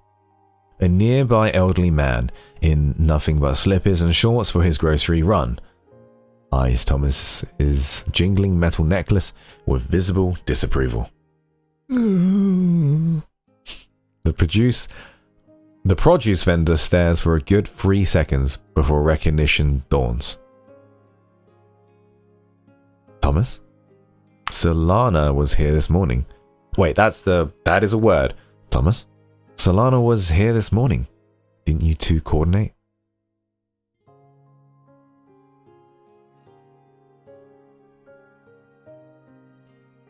Getting all dressed up for your birthday, huh? The outfit, the hair, even the makeup? I don't know who's talking there. Thomas carefully selects a few stalks of fresh green onions. Just getting something to make a garlic shrimp for her. The styling is for a magazine interview today. Wait, how did you know it's my birthday? Solana mentioned it this morning. The vendor weighs the green onions. What magazine? I'll buy a copy for you. No need. Sales numbers don't affect me. Thomas hands over the garlic and ginger. If you really want to show support, how about a discount? A discount? My wholesale price from the farmers. Solana told me you sold a Chinese cabbage for $15 this morning. Ah, fine. Here you go, Mr. Artist. Tossing over a few dollars. Just take them. They're on the house. Oh my gosh, my toes are cramping. What the hell? Thinking back to today's interview, while it wasn't meant to be impromptu, having the Thomas as the interviewee was purely a work mishap. Who's talking here? Okay. I'm terribly sorry. I mentioned it to Raphael, but I've been so swamped lately that I didn't realize I hadn't synced his schedule. He's probably off getting inspiration in some remote mountain with no signal again. Thomas apologized profusely. Do you have a backup plan? If needed, I can help contact other artists we've worked with. The magazine came specifically for Raphael. The staff huddled together in discussion for several minutes before finally reaching a solution. Interview? Me? Thomas points to himself in surprise. Art school admission season waits for no one, and we need to submit the draft immediately. The staff explains. Please, help us out, Mr. Thomas. We need something to fill the pages today. The interview itself turned out quite relaxed, and afterward, the staff invited him for seafood barbecue at White Sand Bay. They had actually brought a gift box of mantis shrimp as a gesture of sincerity, but with Raphael absent, they had no choice but to enjoy an extra meal together. You all go ahead. Thomas waves them off. It's my birthday, so I'm heading home to celebrate with my wife. What? We had no idea you were married. Happy birthday, Thomas. This is so sudden. We don't have anything else to give you. But please, take this. Thomas feels the weight of the seafood gift box in his hands and looks at it in surprise, swallowing back his polite refusal. Well then. Thank you, everyone. I'll graciously accept. My wife happens to love garlic shrimp. You're so sweet. As Thomas opens his front door, he's struck by the thunderous sound of crying. The Solana is cradling their wailing daughter, her gentle cooing doing little to soothe the baby. Thomas quickly sets down his things and rushes to the kitchen. With practiced movements, he mixes the hot and cold water, levels off a scoop of formula powder, pours it into the bottle, and shakes it thoroughly. Don't do that gesture, Nathan. After letting it settle, he tests the temperature against the back of his hand. 40 degrees. Perfect. Making formula for their daughter has turned both Thomas and Solana into human thermometers these days. The piercing wails finally subside with the warm bottle of formula. So Solana gently pokes their daughter's chubby cheeks. You little glutton, you just had formula 2 hours ago. Don't listen to mommy. You're not a glutton at all. Eat up. You'll grow big and strong. Just as they finally manage to get their daughter to sleep, the phone breaks the silence, undoing half an hour of the couple's efforts in an instant. While Solana hurries to comfort their crying daughter again, Thomas takes the call and walks to the balcony. After handling some business matters, Thomas ties on an apron and heads to the kitchen. As he pours the seafood from the gift box into the sinks, water splashes up, and Solana chuckles while grabbing some paper towels to wipe his face. Just as he's about to start preparing the seafood, his phone buzzes in his pocket again. With both hands occupied, Solana takes out his phone and holds it to his ear. Thomas continues peeling shrimp while talking to the person on the other end. Regarding transportation, I've confirmed with the logistics company the timings. The lighting design needs to be adjusted based on the exhibit's materials and color schemes to ensure proper presentation. We should use neutral tones for the background to avoid competing with the visual focus of the exhibits. That's for the overall atmosphere. Thomas takes 4 phone calls in the time it takes to prepare dinner. Finally, as the couple enjoys their homey dinner of dishes and soup at the coffee table with their TV, Thomas's phone is silent, as if it too wants him to properly enjoy his birthday. While Solana goes to get the cake from the fridge, he quickly switches the mystery show on TV to his favorite romantic drama. Let's watch the meteor shower. Returning with the cake, Solana glances at the screen and sighs with familiar resignation. This show again? Are you sure you're really an art professional? High art meets pop culture. Pop culture meets high art. I don't know who's talking there. I think it's him. In the flickering candlelight, Thomas closes his eyes and makes his birthday wishes. May Solana be safe and happy. May our daughter grow up healthy and strong. May our family stay together forever. Alright, and Raphael, I hope he gives me less to worry about this year, and may he and his Miss Bodyguard be happy together for a long, long time. The moment he blows out the candles, darkness falls, and his phone decides to vibrate at the exact moment. Thomas reaches for his phone with resignation. But upon seeing the caller's name, he springs to his feet in one fluid motion. He throws on the blue-grey coat, draped over his chair, and heads to the entryway to change his shoes. It's Raphael. If he's calling at this hour, it must be important. He's probably back in Lincoln. I need to go see him. We'll have the cake when I get back later. Answering the call, he hears Raphael's unusually serious voice. Thomas. No. How does he sound? Thomas. No.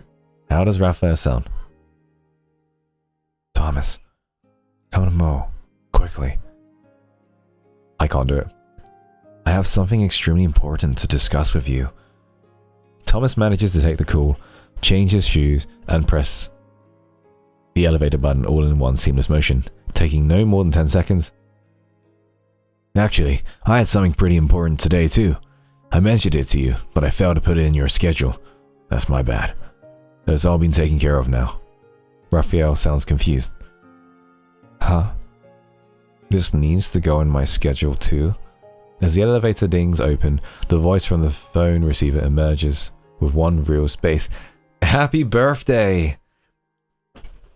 Cutie. Like you. Happy birthday. Like you. Thomas looks up to find two familiar faces. Raphael and his Miss Bodyguard. Happy birthday, my friend. Seeing Thomas still stunned. Wait. That's Raphael. Happy birthday, my friend.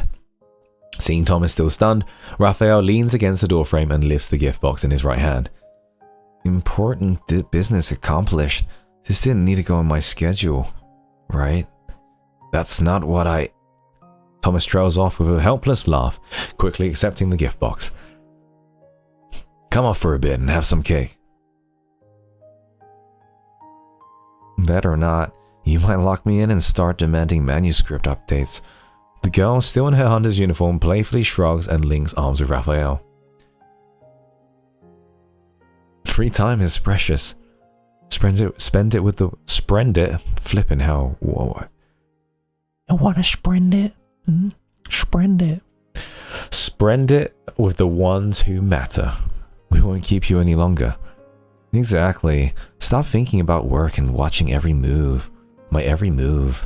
Raphael waves with a light bye and turns away, walking into the evening breeze with his Miss Bodyguard, and so Thomas returns to his doorstep, gift box in hand. Click! The key turns in the lock and the corridor's motion sensor lights flicker on. Behind the door, Solana's face lights up with pleasant surprise. You're back already? Nothing urgent with Raphael. He just came to deliver this, he says, setting the gift box on the table with a pat. Now then, let's go cut that cake. Chapter 3. Microscope. Wish I could paint.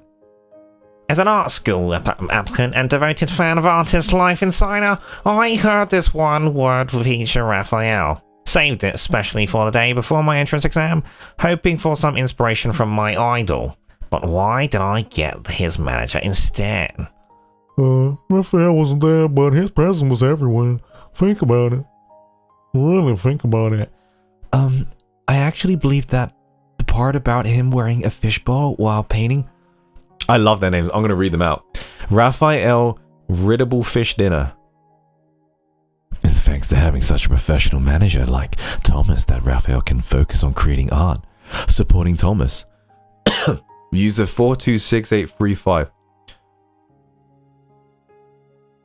What accent can I do? So why exactly don't we need to worry about Raphael starving you anymore? I don't know what I was saying at the end there. Details, please. Night reader of useless books. Raphael is truly strong for never complaining about the industry. Garlic shrimp supremacy. Fuck.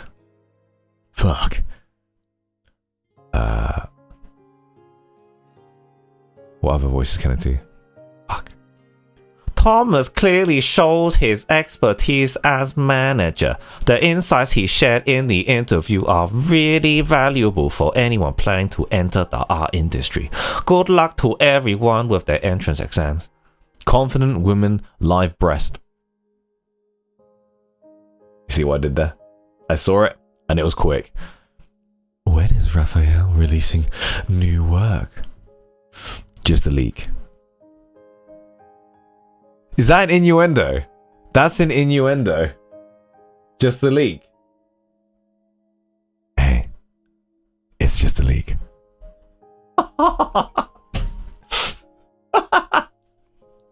Yo, that's wild. That is wild. I was hoping to read about a master artist's journey in this special exam issue. The art exam special is generating quite a buzz online. Thank you, Mr. Thomas. After hanging up, Thomas pauses his work and checks his phone, wondering if his insights had particularly resonated with art students and guided countless exam candidates. On the trending page, several topics are marked with red viral badges. Hashtag Artist Life Insider. Art exam special. Hashtag Raphael. True masters never complain about the industry. Raphael. Hashtag Raphael paints while wearing a fishbowl. Hashtag. This hardly has anything to do with me. Oh, how does he sound again? This hardly has to do anything to do with me.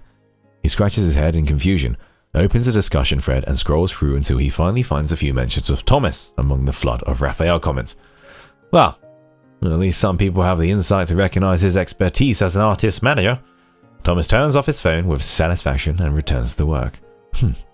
Beside him, Solana suppresses a smile, quietly keeping her achievement to herself. Garlic shrimp supremacy, for sure. She was garlic shrimp supremacy. Oh, that's so cute. That's so cute. That is so cute. I bet you this is what. Like, this is what partners do when they're like streaming and like they're very small time streamers, and it's that one like very conversational chatter, and then you find out it's your partner, or you never find out. They're just there, you know, supporting you. That's cute. All right, that was awesome. I enjoyed that. We got through a lot today. Hey, 4 chapters, a fanfic. My voice feels fine. I couldn't. I'm being a bit raspy right now.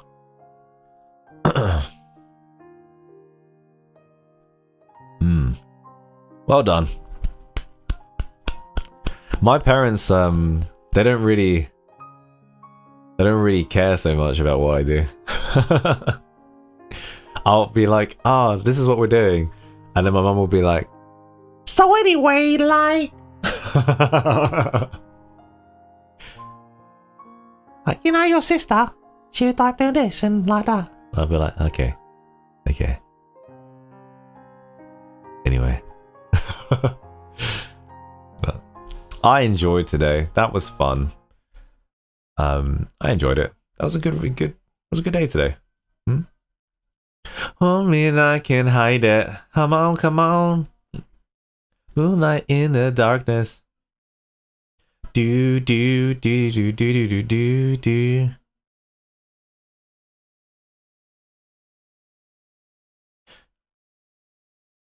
On a bow. Don't you know? Hypnotize a baby. Let me know you will. Whoa, whoa, whoa. Eyes on me, you know what I mean? Take control, I got you. Sorry, I need to play it to you. Here you go, here you go.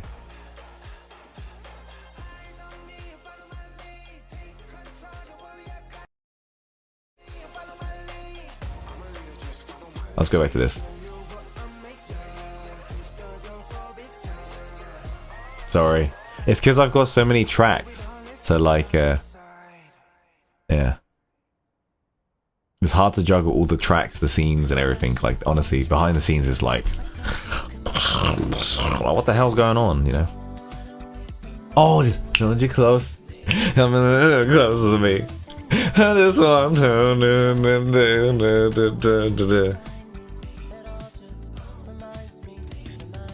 Good times in my life. Cause I just want you All times, all times, so bad. baby, Alright. and I just need you tonight. You're the one I'll always fantasize. Only you Can make me feel this. You I really mean it. too can hold me, my holy. Linoka, thank you for the follow. I appreciate you. How you doing? Nice to see you. Nice to see you. It's only.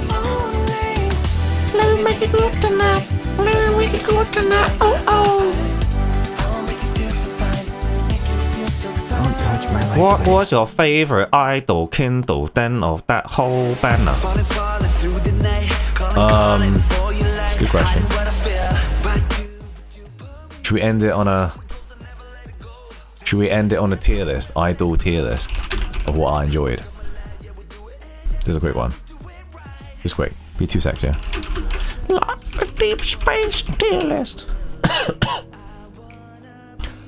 Loving you's a haunted, I can hide it. Underneath the moonlight in the darkness.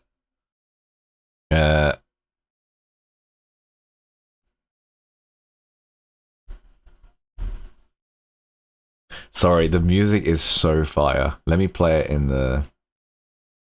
You guys can't hear it, so it probably looks really stupid. I'm like... But it's sick. Alright, I need to mute that, because it's just me.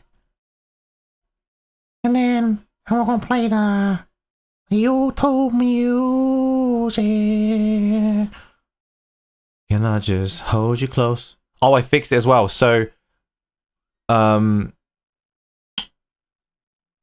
if you're on YouTube,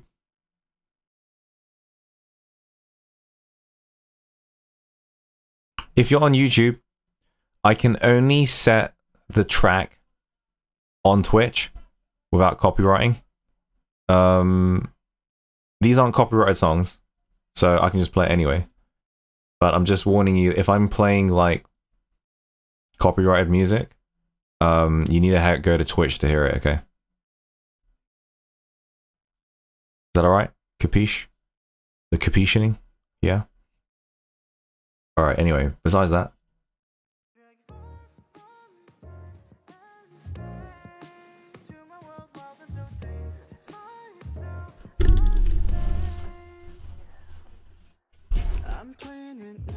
Okay, so for the idols, I think the dances, you need to rate the dances and the Kindle separately.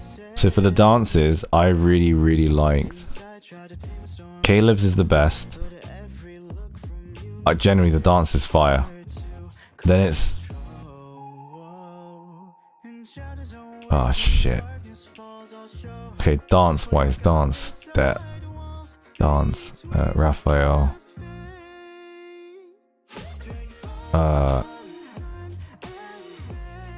Xavier.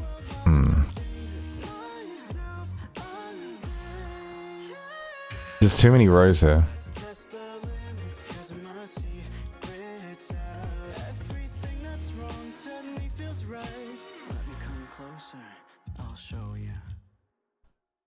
It's like that, basically like that. It's basically like that, I would say. That's my list for the dancers. The Kindles, though, is different. The Kindles. The best Kindle.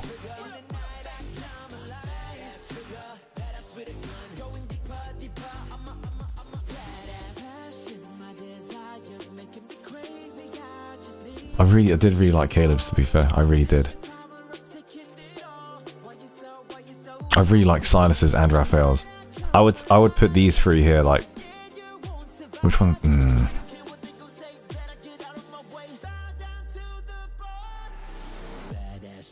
I liked Zayn's because it was stupid. Does that count? Dance-wise, they're all good, yeah. They're all fantastic, but if I had to pick favorites, like... This is for like the story. So like the story and the memory, you know. I really thought Silas's one was so hot. Raphael's was so hot. This was kind of there, to be fair. Yeah. Yeah.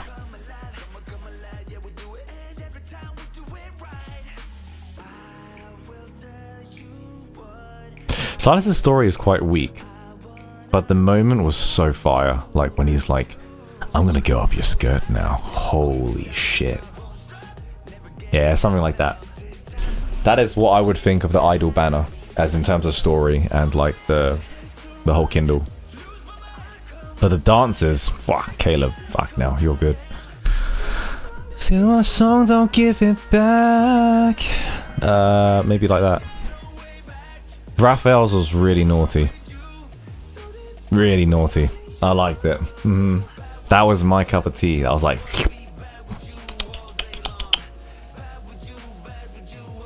Yeah, Raphael's was the strongest story. If it's by story specifically, not like the moment by moment play, it's kind of like that. Underneath the moonlight in the darkness. Kind of like that. Because even Caleb's is weak, but I like how he's like he's born to do this sort of thing. Raphael's was the best story by far. It was so like connected. It was good. So you've got story. The tier list before was like story and Kindle, or like let's just say Kindles, I guess. Okay, fine, fuck it. If I think about just Kindle, then it would be like Kindle would be like that. So Kindle specifically is that. Story is that.